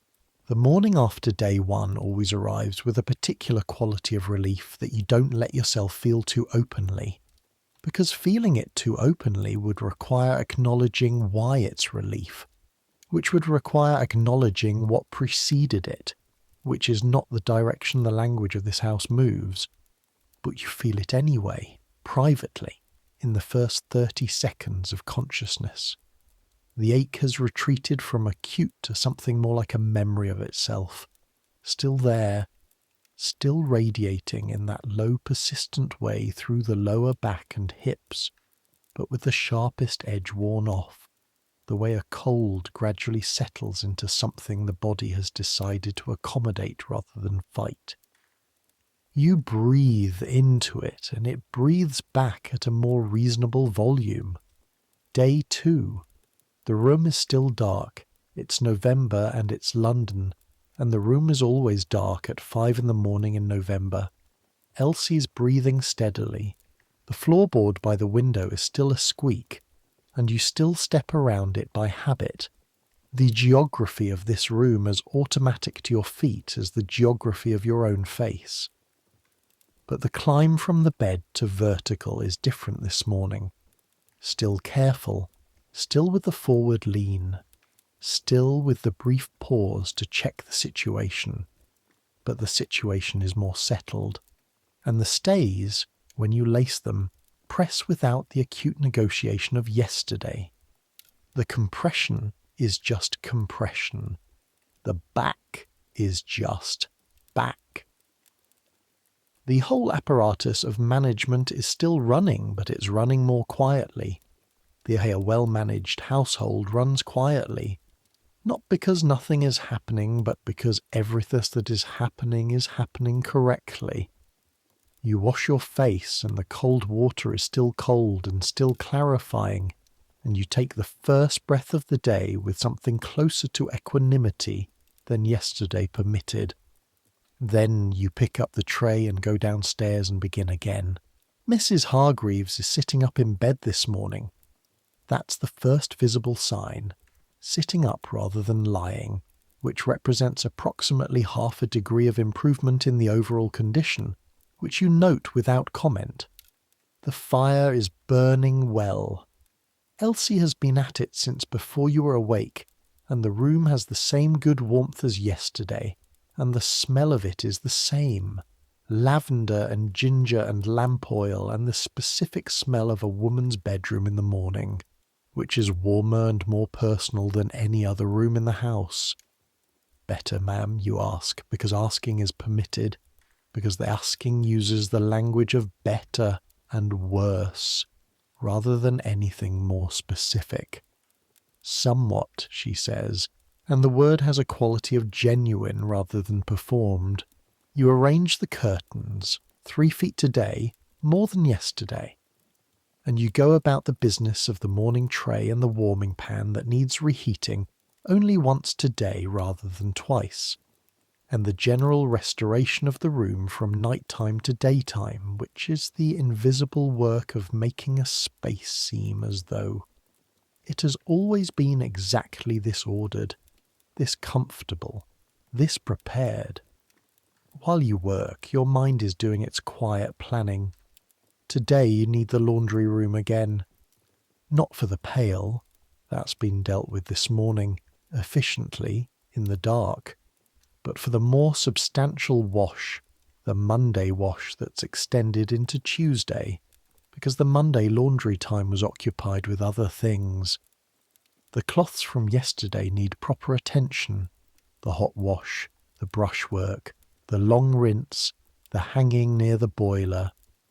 This is the accounting that runs in the background of everything else you do, the scheduling that doesn't appear on any list but that has to happen regardless. You'll have the room at 4. You always have the room at 4. Between now and 4 there are approximately 11 hours of work, which is a normal day, which is no different from any other day except that some of what you're doing, while you're doing the other things, is invisible. And that's fine, that's always fine, that's what this is. You're halfway through pinning Mrs. Hargreaves's morning hair. A simpler construction today, she's decided. Something less elaborate that she can repin herself if it shifts while she's resting. When she says, without particular preamble, "I need to go out tomorrow," you continue pinning. "Of course, ma'am." "Dr. Pemberton, 2 o'clock. A pause. "I'd rather not, but it's been a month since my last appointment, and he'll only worry otherwise. Dr. Pemberton is the physician who attends Mrs. Hargreaves twice a year for what she calls a general consultation, which covers a range of topics including the monthly indisposition, addressed in the most elevated medical circumlocution available. You've never been in the room during these consultations. You wait outside the consulting room door with the hat box and the spare gloves for the duration.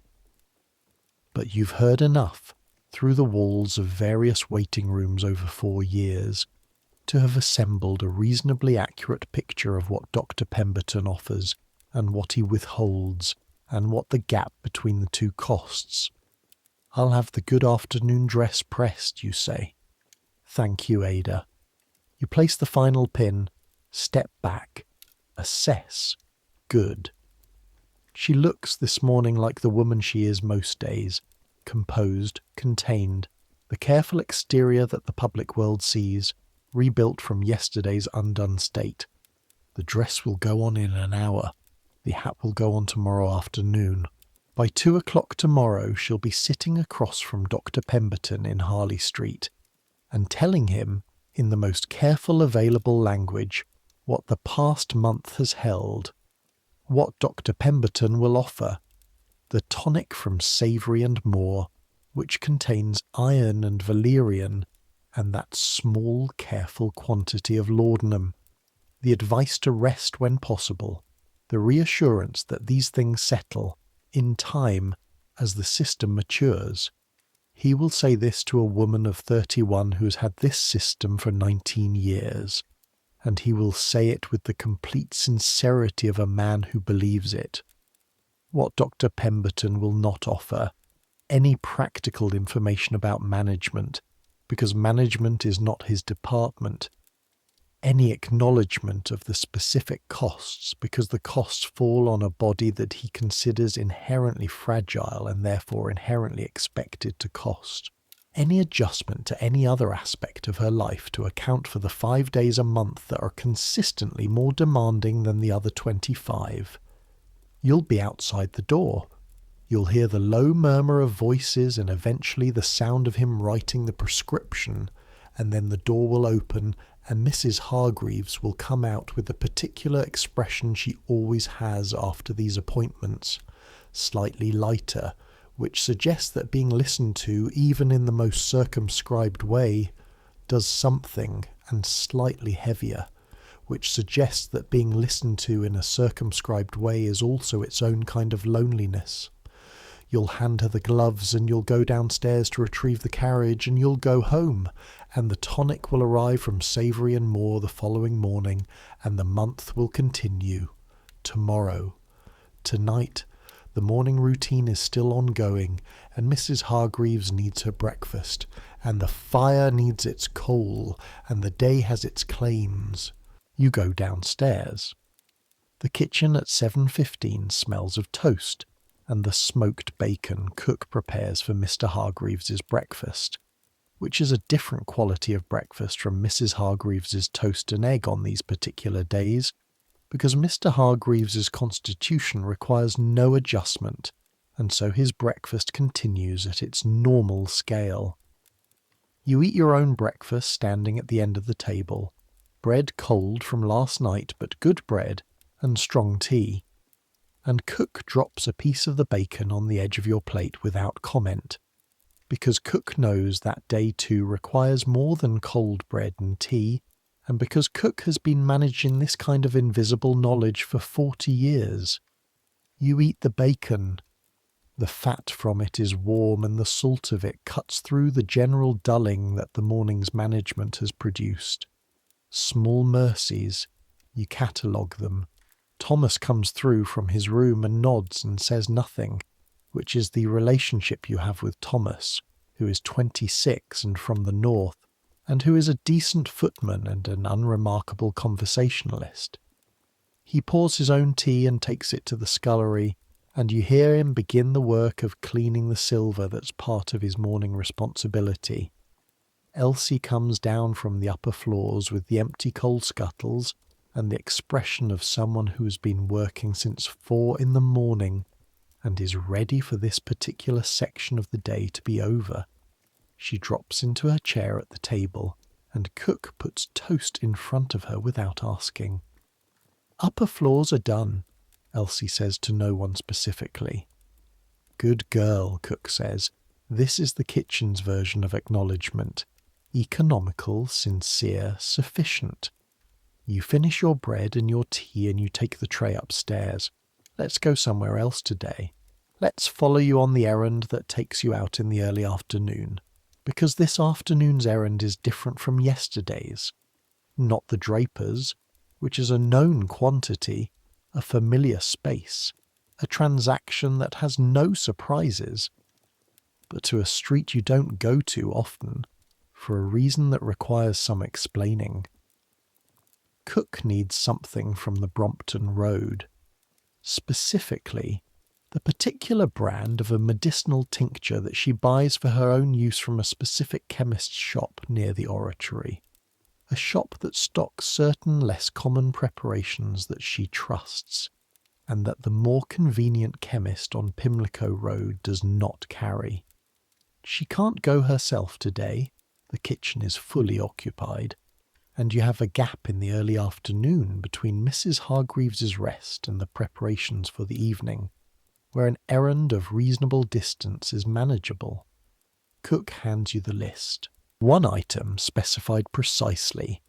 The compound iron tonic, the bottle with the green label, not the brown, which is a different formulation, and which cook does not find useful. 2 shillings. You take the list and the money, and you put on the good cloak again, and you go out.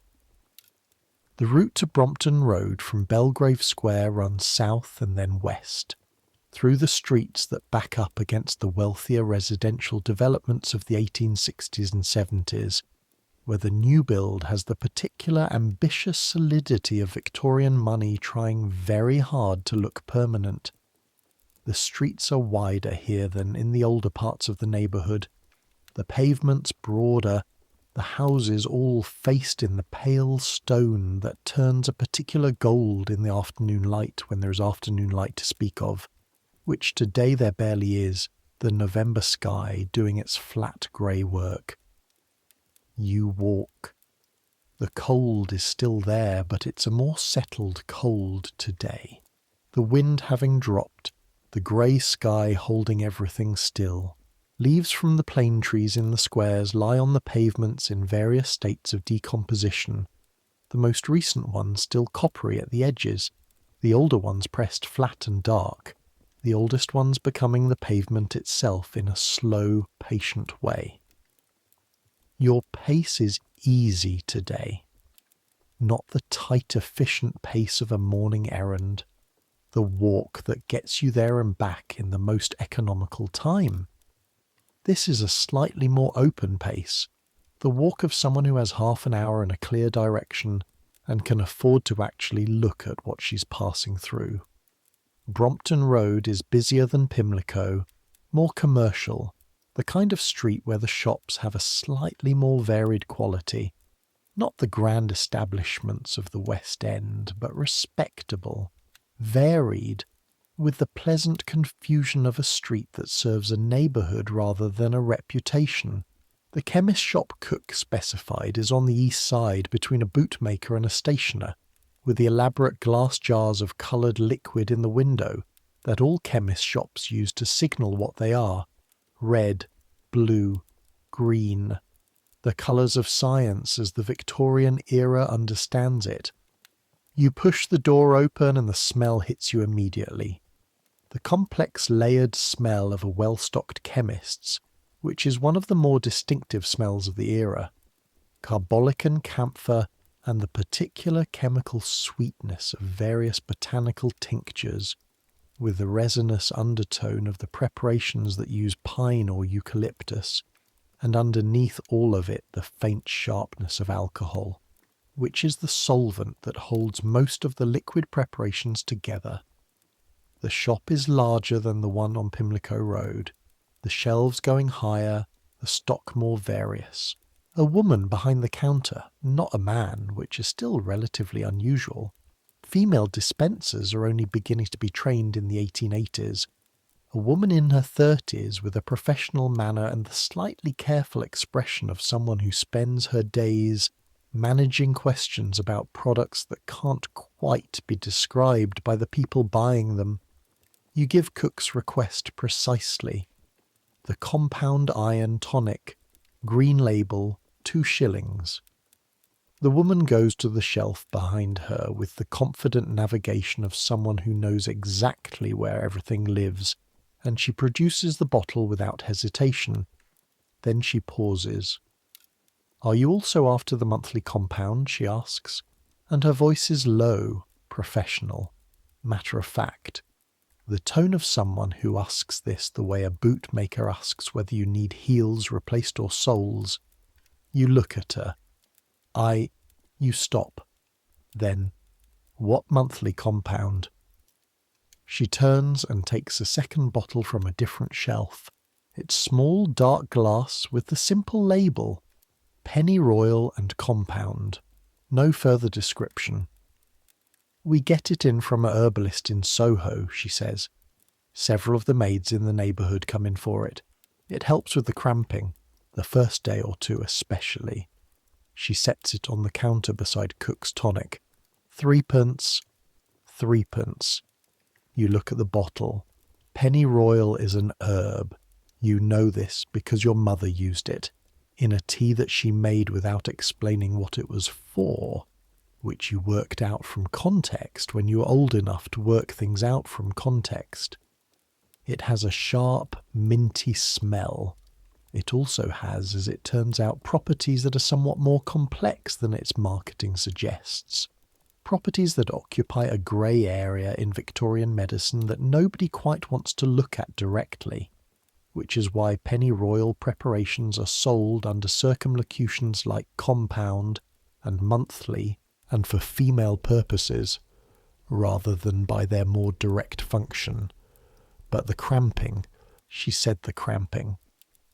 You think about day one, yesterday morning, the 5 o'clock cold and the stairs and the coal scuttle and the 35 minutes of hairpinning with your arms raised and your back reporting steadily.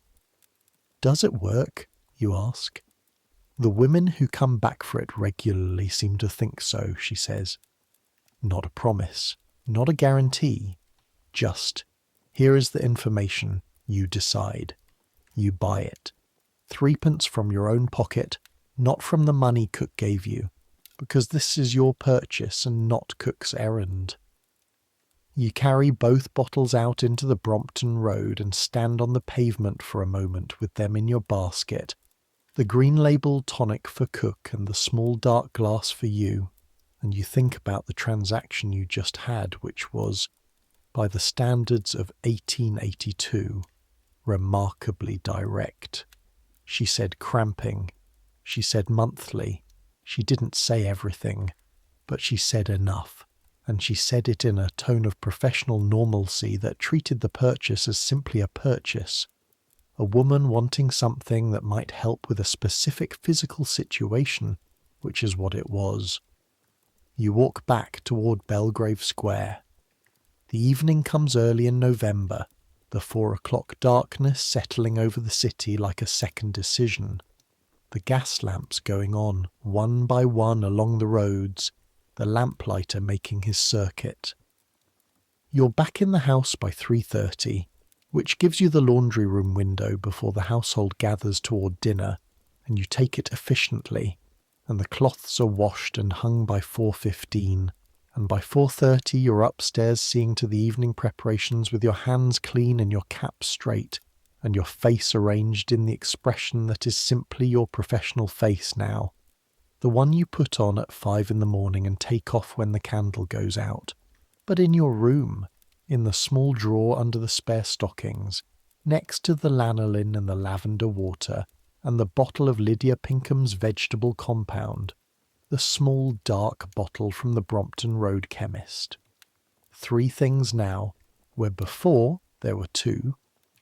A small pharmacopoeia of things that the available world offers women who are managing this experience and who have found, each in their own way, the things that help.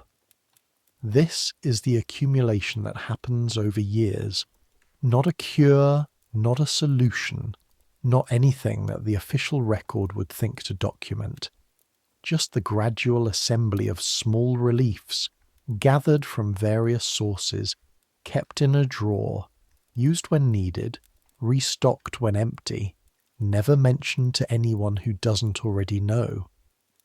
Now let's go back in time, 'cause we've been sitting in 1882, and it's worth understanding how far back this goes.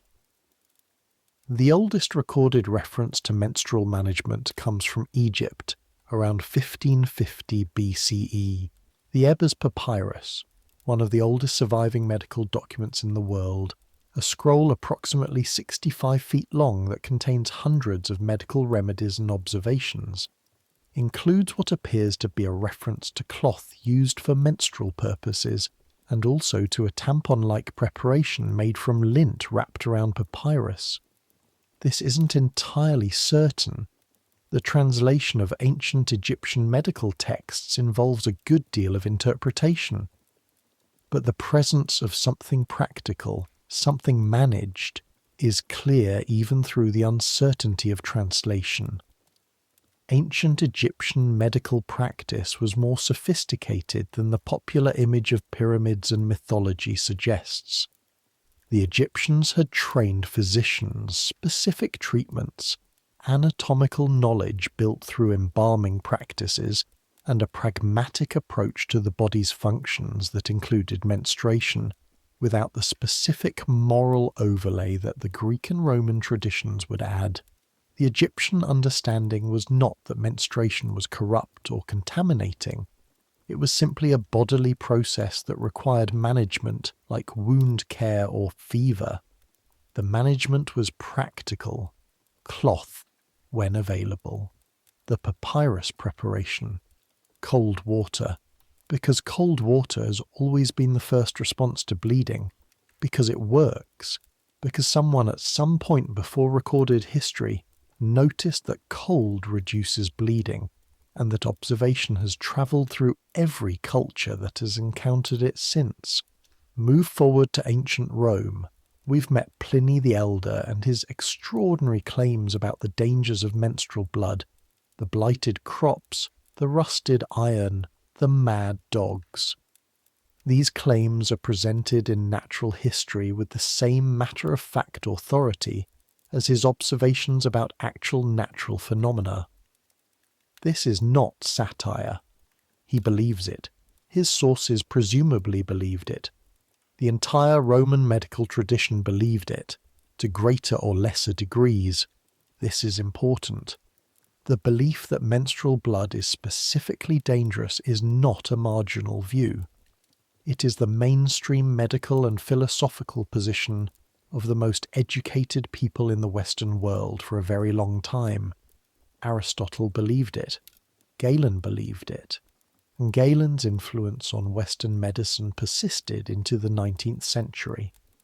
The idea that menstruating women should be separated from certain activities, food preparation, certain religious rituals, certain forms of social contact, follows logically from the belief that what they're producing is actively harmful. Greek medicine had a more elaborate theory than the simple contamination model. The Hippocratic corpus, the collected texts attributed to Hippocrates and his school from roughly the 5th and 4th centuries BCE, contains extensive discussion of menstruation, including the theory that menstrual blood is retained blood that the female body cannot properly metabolize, a byproduct of the female constitution's relative weakness and coldness. The monthly shedding is therefore a purging of excess. Women who menstruate heavily are purging more excess than others. Women who don't menstruate are retaining blood that will build up and cause other problems. This theory is wrong in every particular, but it is internally consistent, and it dominates European medical thinking about women's bodies for roughly 2,000 years. 2,000 years.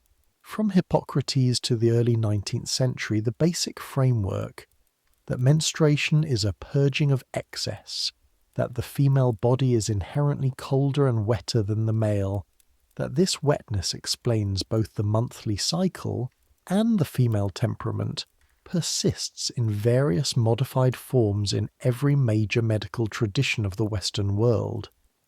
The Islamic medical tradition, which preserved and extended Greek knowledge through the medieval period, while Europe's medical learning contracted, added its own variations.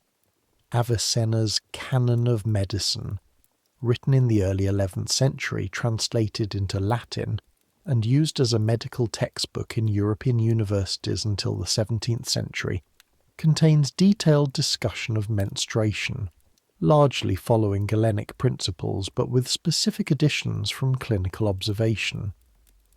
Avicenna at least based some of his conclusions on what he had actually seen rather than on pure theory. Medieval European medicine largely accepted the Galenic framework and added the moral overlay of Christian thought. The woman's body as problematic, its monthly function as both necessary and contaminating. The biblical justification for restrictions in Leviticus. The specific rules varied by region and religious community, but the underlying logic was consistent.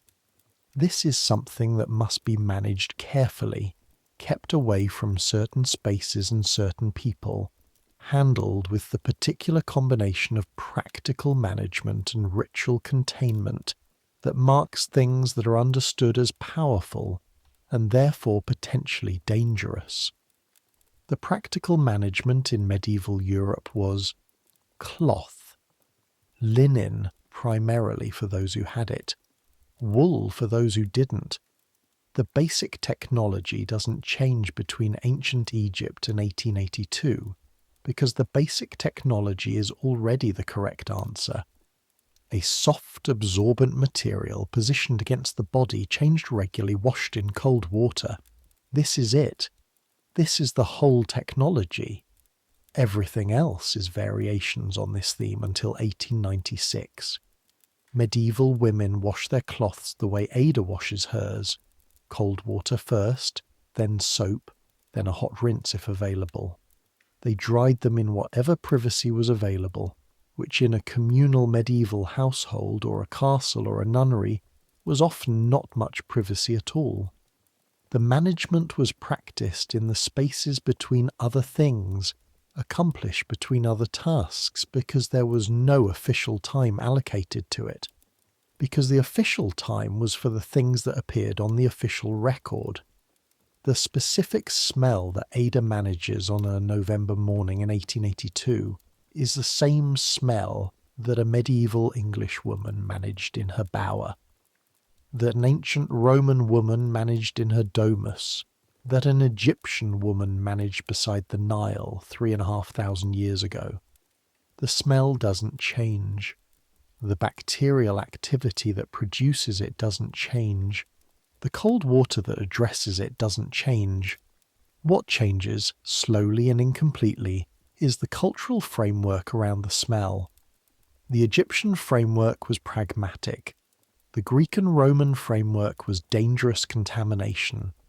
The medieval Christian framework was dangerous contamination plus moral resonance. The Victorian framework is something slightly different.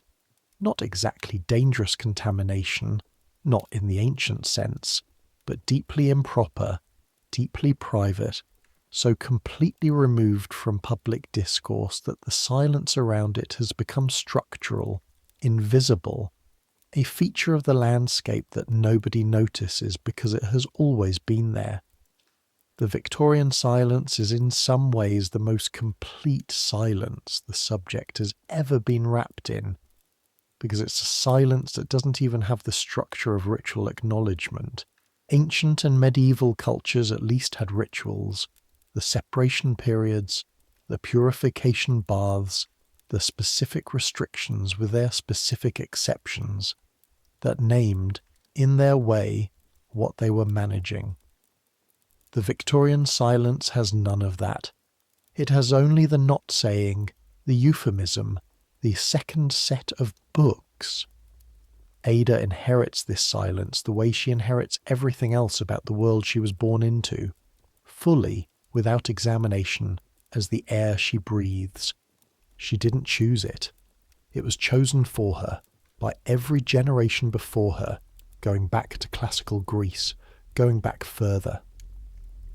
The silence is old. It has been building for a very long time. In 12 years there will be a product that doesn't require cloth. In 30 years there will be a slightly different product. In 70 years the conversation will have opened enough that advertising can say, in specific terms, what it is advertising. In 100 years the word will appear in a television commercial, and then the word will appear in conversation, and then the word will appear in places where words appear that indicate things are moving from private to public, from managed silence to managed acknowledgement. But none of that helps Ada tonight. She has the small dark bottle from the Brompton Road. She has the Lydia Pinkham. She has the lavender water and the lanolin and cook's second cup of tea. She has the 30 seconds in the laundry room. She has the peppermint oil that materialized on the dressing room table, without being asked for, offered in a language that could only say headache, but meant something more accurate and more necessary. These are not nothing. Small mercies are not nothing. The accumulated weight of small mercies is how most of history actually moves, not through the grand gestures and the documented revolutions, but through the small thing offered in the right moment. The compound tincture from a Brompton Road dispenser who says cramping out loud without flinching. The tincture from the older woman's apron pocket on Tashbrook Street. The second cup of tea that means I see you even when the language doesn't have another way to say it. This is the other history. The one that runs alongside the official record, maintaining the infrastructure of the official record, making it possible for the official record to be produced and maintained and celebrated, while this history goes about its quiet, necessary business without credit or commemoration. It was always there. It's still there. It will keep being there until the second set of books is finally admitted into the first set, which hasn't fully happened yet, which is perhaps why tonight's story has the quality it has. Not resolution exactly, but recognition. Not arrival, but acknowledgement. Here is what recognition costs when it finally comes. Not much, just seeing it, naming it, saying, this happened, this is what it cost, this is what it took, this is what they carried. Ada Price carried it. She carried it without complaint and without credit and without any official acknowledgement that there was anything to carry. She got on the stairs. She carried the coal scuttle. She pinned the hair and pressed the dress and read the Collins novel aloud in a warm room and timed the laundry room and washed the cloths and went to bed at the end of it all and did it again the next day. That's the story. That's tonight's entire story. Not the plot, but the substance. Now let the winter come. November becomes December in London with the particular Victorian winter quality of more coal, darker days, a cold that settles into the stone of the city and stays. The smell of London in December is different from November. The coal smoke heavier as every household burns more.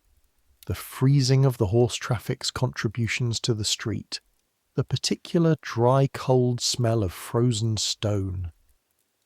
The gas lamps on Belgrave Square go on at 3 in the afternoon. By 4 it's full dark. Ada wraps her outdoor things more carefully for errands, an extra underlayer appearing in the cold weather that shifts the fit of everything else and requires adjustment. The cold has a particular effect on the first day of each cycle that's worth noting. Cold makes the cramps worse, initially, before the body compensates. There's a period in the first hour of very cold weather, the going out period, the transition from the house's warmth to the street's December, where everything tightens in ways that aren't entirely welcome. You learn to breathe through the first block. The first block is always the worst. After that it evens out. December means Christmas preparations, which in a household like this one mean a sustained period of intensified work. The ordering and unpacking of additional goods. The preparation of the house for entertaining. The specific demands of Mrs. Hargreaves' social calendar as it compresses the year's remaining obligations into December. The attendance on a mistress who is simultaneously organising a household, fulfilling social duties, managing the children's holiday expectations, and dealing with her own December cycle, which falls this year directly on the week of the major dinner party. The major dinner party, 16 people, downstairs in the dining room, with the good china and the good silver that Thomas has spent 2 days polishing, and the menu that Cook has been developing since October. Mrs. Hargreaves will be at the table in her best evening dress, with her hair done in the most elaborate construction of the year, conducting a dinner party, being the hostess that her household requires her to be, on what turns out to be the second day of her monthly indisposition. You'll have done her hair. An hour and a quarter this time, because the occasion demands the full elaborate construction, the rolls and the crimped sections and the specifically positioned artificial hairpiece that adds height and complexity. Your arms will ache for the whole of it. The fire in the bedroom will be extremely warm because she's cold today, and the cold is not helping. And the warmth in the room will be so concentrated by the time you're done that you'll briefly feel slightly faint. The heat and the effort and your own particular day combining into a moment of swimming vertigo that you address by setting down the final hairpin and stepping back and breathing twice, and then continuing. She'll look magnificent. This is not an exaggeration. The dress, deep wine-red silk with the green trim you collected from Murray & Sons in November, and the hair and the pearl earrings and the careful evening face will produce on a woman having a difficult month, a presentation of such complete composure that not one of the 16 guests at dinner will see anything other than Mrs. Helena Hargreaves, hostess, at the apex of her form. This is the performance that the era demands of women. Not the performance of contentment, though that too, but the performance of the body being irrelevant, being subject to will, being entirely organised around the social occasion rather than around its own demands. The dinner party happens, the body is managed, the guests see the hostess. You'll see her come back upstairs at 11 o'clock, the last guest seen off, and there will be a moment, just a moment in the dressing room, while you're taking down the elaborate hair, where her face does something that it hasn't done all evening. Not collapse, not give way. Something smaller and more controlled. The very slight relaxation of the jaw, the microscopic easing of the muscles around the eyes, the release of approximately 6 hours of sustained performance. It only lasts for a moment. She composes herself again almost immediately. But you see it, and she knows you see it, and nothing is said. This is also the language of this house, the seen and not said, the acknowledgement that exists in the quality of a silence rather than in words. You take down the hair with practiced care and you're gentle with the pins in a way that isn't different from how you're always gentle with the pins, but that is somehow today more deliberate, more considered, and she feels the difference or doesn't comment on it, which amounts to the same thing. 15, she asks, which means has it been a long day? A bit, you say, which means yes. She looks at her reflection in the dressing mirror, the hair halfway down, the evening face still more or less intact. The dinner went well, she says. Not to you exactly. To the woman in the mirror, to the air. Cook was magnificent, you say, because this is true and because giving Cook the credit directs the subject slightly, and because she needs to hear something that's simply true without anything complicated attached to it. She was, Mrs. Hargreaves agrees, and then quietly, so were you. You take out the last pin. The hair falls. You don't say anything. You don't need to. Winter settles into Belgrave Square with its full Victorian weight, which is the weight of coal and cold and the particular interior quality of houses that are kept warm inside at the expense of being very cold outside, so that every transition between the two is an event, a reacclimation, a renegotiation with the temperature of the world. You negotiate this renegotiation 8 to 12 times a day, every day, for the months of November through February, and your body's response to it is calibrated into your daily movement the way everything is calibrated into it. The coat going on at the servant's entrance, the particular posture against the cold, the way you walk faster in December than in September, because faster generates more warmth. In January there's a frost that lasts for 10 days and makes the streets treacherous and turns the water in the attic room basin into ice by the morning, which you break with the heel of your hand, The cold of it so immediate that your hand aches for 10 minutes afterward. On the worst morning, January the 8th, which is also day 1 of the January cycle, which is the particular combination that produces the single most challenging morning of the year, you stand at the washstand in the dark attic room with the broken ice water in the basin, and the ache radiating through your hips, and the extra effort that cold always adds to the first day, and you think, all right, this is the hardest morning of the year, probably, the worst of the combination. You wash your face, you get dressed, you go downstairs. This is what resilience looks like from the inside. Not triumph over the difficulty, but the decision, made again and again to continue anyway. The decision is not dramatic. It doesn't announce itself. It's just the ordinary movement from lying down to standing up, from the attic room to the back stairs, from the back stairs to the kitchen, from the kitchen to the work. It's not courage in any heroic sense.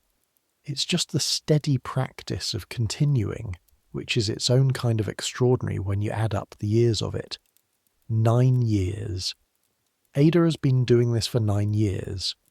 By the time she leaves service, when she eventually does, in 1887, when she marries the bootmaker on Ebury Street whose shop window she's been walking past for 5 years, she'll have managed approximately 550 days of this particular situation.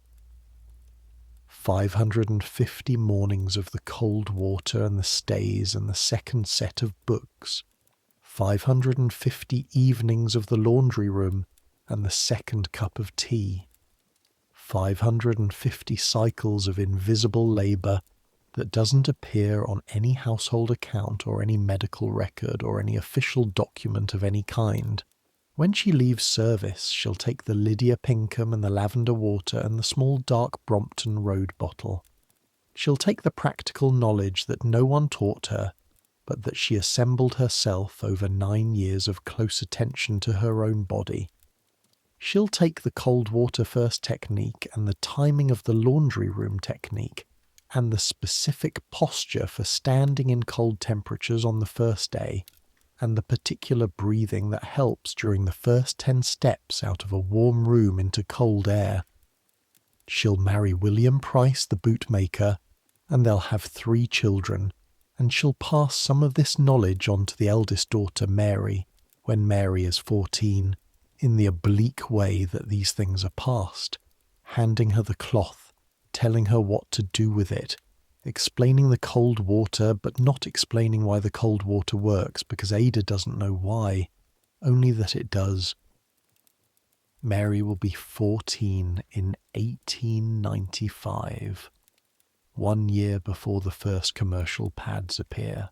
Mary will use the cloth for 1 year, like her mother, like her grandmother, like every woman going back to ancient Egypt, and then she'll hear about the new product from a friend whose employer buys them, and she'll try them, and they'll be different, not perfect, not the revolution they should have been, still wrapped in the same silence, still purchased through the same elaborate indirection, but different, less washing, the smell less acute, the change more manageable, the whole operation slightly less demanding of her time and attention. She'll still run the second set of books. The second set of books doesn't end with the product.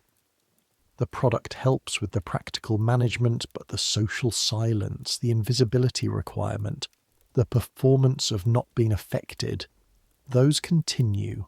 They're still continuing. Which is why tonight's story is still right now a story worth telling. Let the winter pass now. Let the ice in the basin melt as the weeks turn, and the January frost releases its grip, and February brings the particular grey damp that's not quite winter, and not quite spring, and that smells of old ice and new mud, and the first tentative green of something starting somewhere in the parks. The coal scuttles get slightly lighter. The back stairs get slightly less cold at the bottom landing. where the cold used to come in through the gap under the servants' entrance. The circle of lamplight in Mrs. Hargreaves's bedroom shifts angle as the sun gets a little higher each day, reaching a little further into the room. The cycles continue. They always continue. Ada's do, Mrs. Hargreaves's do. The laundress, Sarah's do, at Brewer's Lane, where the coppers are warm year-round because the laundry never stops, and the steam rises in February the same way it rises in November, and the cloths in the drying space dry faster in February when the ventilation opens up a little with the window that can now be opened a crack without the cold being immediately intolerable. Jessie at the match factory develops, in January, a friendship with the woman at the next table, older, 35, with the kind of face that has learned patience through the specific curriculum of this particular occupation.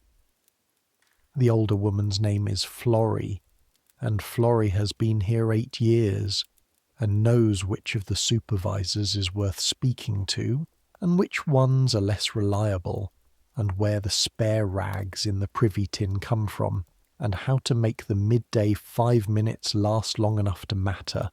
She tells Jessie these things not in a lecture, but in the way that women tell each other practical things in working situations, incidentally, naturally, as information rather than as a formal lesson. And Jessie files it away in the same place she files everything that turns out to be useful, which is a place she doesn't have a name for, but which she accesses every day. This is how the knowledge moves, not through official channels, which don't exist, not through medical literature, which doesn't address this population, through women telling each other, through the tin in the privy and the recipe from the apron pocket and the compound from the Brompton Road dispenser, who says cramping out loud, through the second cup of tea and the peppermint oil on the dressing room table, and the flour sack cloth that Sarah makes from the laundry's waste. This is its own lineage, its own inheritance, its own form of scholarship produced without institutions, without funding, without any formal recognition that it constitutes knowledge. It is knowledge. Some of it is more accurate than what Dr. Pemberton offers. The black cohosh from the market woman's bottle actually does act on uterine muscle. The cold water for washing is actually the correct technique. The rest, the changing when you can, and the timing, the breathing, and the steady decision to continue, these are practices built from accumulated experience, refined over years of close attention, passed from woman to woman in the small private languages of daily life. This knowledge is as old as the situation that produced it, which is as old as human history. Now the year completes its circuit, November again. Not the same November. The following one, 1883 now, Ada on her 5th year at Belgrave Square, the world having moved in its various ways around the fixed points of the back stairs and the attic room and the laundry room at 4 o'clock. Mrs. Hargreaves is expecting a 3rd child, which means the monthly cycle has stopped for its 9-month pause, which means one set of management has been replaced by another, and the household is adjusting to the particular demands of a mistress who is in her 5th month, and increasingly grateful for the chambered warmth of her bedroom, and decreasingly interested in going out. You've been here before, 4 years ago, just before you arrived. The previous pregnancy was finishing when you started, so you've seen the shape of this particular season before, the way the household adjusts around a pregnancy, the way water adjusts around a stone in its path, smoothly, continuously, finding the new channels without stopping. Your own cycle continues, uninterrupted by any pregnancy, unchanged from the basic arithmetic of 9 years' acquaintance. The management continues. The cold water, the cloth, the staying, and the timing. The drawer in the attic room still holds the 3 bottles. You've restocked the Lydia Pinkham twice. The dark bottle from the Brompton Road has been replaced once. You went back. The same dispenser was there, the same matter-of-fact transaction, she said, cramping again. You said thank you. You bought it. 2 transactions. 2 moments in which a woman said, with professional directness, a word that described what you were both discussing. You've thought about those moments more than makes rational sense given their brevity. Something about being spoken to directly. Something about being seen specifically as someone who has this problem and who is entitled to a solution, rather than as someone whose problem is inherent in her category and therefore not really a problem to be solved. Something about a woman behind a counter handing another woman something useful and calling it what it was. This is a small thing, but you've spent 9 years learning that small things are not nothing. The second cup of tea, the peppermint oil, the 30 seconds in the laundry room, the tin in the factory privy, the recipe in the apron pocket. Small things are how most of the world's actual comfort is distributed in the spaces between the official channels through the quiet networks that have no names and no institutions, but that have been running continuously since the beginning. Let's bring all of this to rest now. The attic room, late November, the candle out, Elsie breathing steadily, the sounds of London settling into its nighttime register, the last carriages, the distant closing of a door somewhere, the particular silence that's not silence, but is the city's version of quiet, which still contains within it the murmur of 500,000 lives continuing their business in the dark. You're warm enough. This is specific and important. You are warm enough. The blanket is thin but adequate. The winter underlayer helps. The body generates its own heat when it's been moving all day, and the day has been full of movement. You're fed enough. Cook feeds you properly. This is not a given in every household. It's a given in this one. You're tired enough for sleep to feel like rescue rather than retreat. And the day, with all its invisible accounting, with all the entries in the second set of books, is done. The ache has retreated. Day 2 has this mercy. By evening, the worst is past. The body settling into the lower register that will persist for the next few days. Manageable, background, nothing that needs the concentration that the morning requires. You can breathe freely now, not because the situation has changed. It hasn't. It won't. It'll be here next month exactly as it was this month. But because the first day is done, and the first day is always the worst, and there's a specific bodily truth in that. Tomorrow will start the same way. The 5 o'clock dark, the cold basin, the back stairs, the beginning again. But tomorrow is tomorrow. Tonight is this, just the warm enough and the tired enough, and the ordinary small sufficiency of a day completed. You think, briefly, in the dim before sleep, about the women you've known, the women you've observed today and yesterday, and through all the months of the past 5 years in this house, and the 3 years before it, in a smaller house in Clapham where you started, at 16 as a scullery maid, before you worked your way up to where you are now. The woman on the corner of Eccleston Street with the basket and the efficient pace, and the mutual nod that needed no other language. Cook with the second cup of tea. Elsie who asks, all right? And accepts all right as sufficient because she knows what both mean. The woman on Tachbrook Street with the black sohosh in her apron. The woman in the laundry whose flower sack cloths go on the line alongside everything else, because in a laundry there's nothing to hide. The dispenser on Brompton Road who said cramping. Mrs. Hargreaves who said nothing, but left the peppermint oil where it would be found. These are the transactions of a parallel world, the world that runs underneath the official world, that maintains it, that makes it possible, that never appears in its records. You are part of that world. You have always been part of that world. You will be part of it for the rest of your life. Whether you're in service or out of it, whether you're in London or somewhere else, whether you're 23 or 30 or 50, it's not a consolation prize. It's not a lesser world. It's the actual world. The one made of what people actually do, rather than what they officially claim to do. The one that runs on the practical knowledge passed between women, on the cold water and the correct technique and the second cup of tea, on the small solidarities of women who understand what another woman is managing without needing to be told. This world has been running longer than any government or institution or official record. It ran before London was London. It's still running. You're part of it tonight. The same as Ada in 1882. The same as Ada's mother in 1855. The same as Ada's grandmother in 1830. And her great-grandmother in 1800.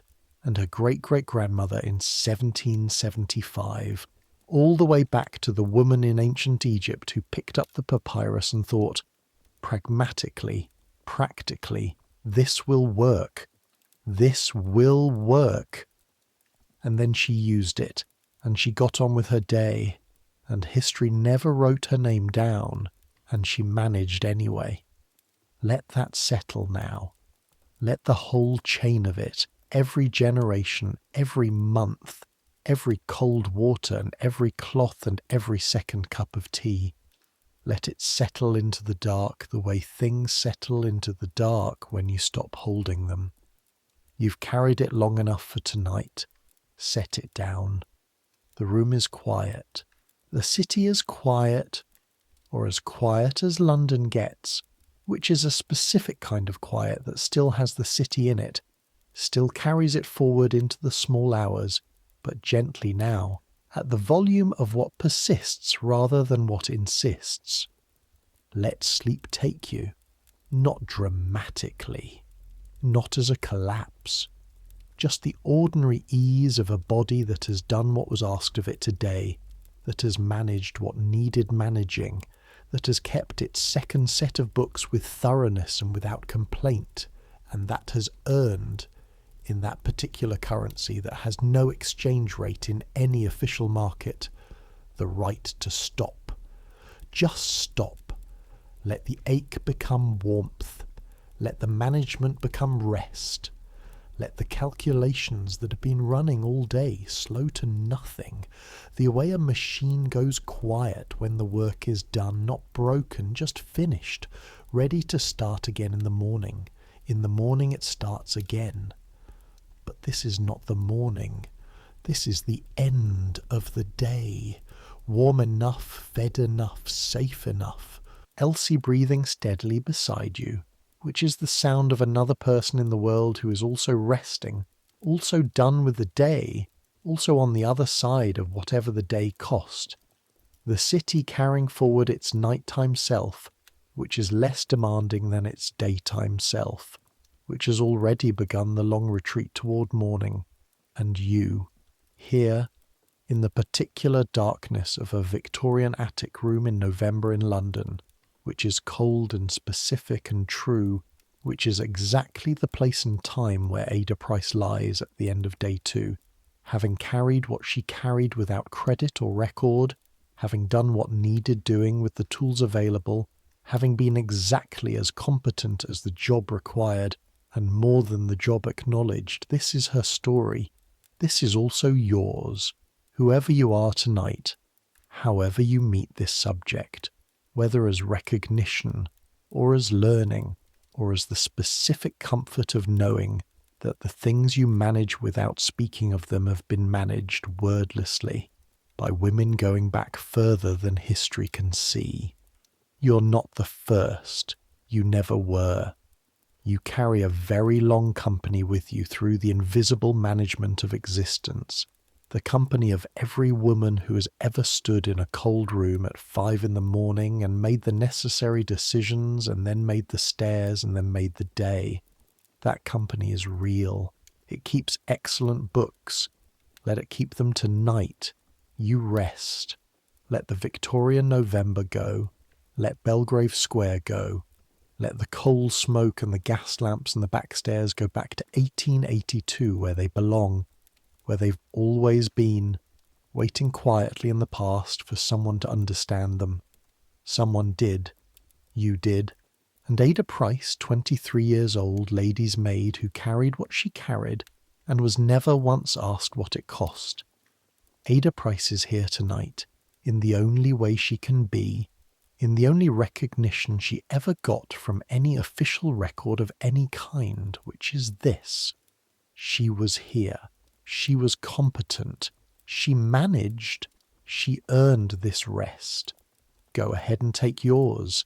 Some things don't change. The tiredness at the end of the day that needs nothing but permission to become sleep.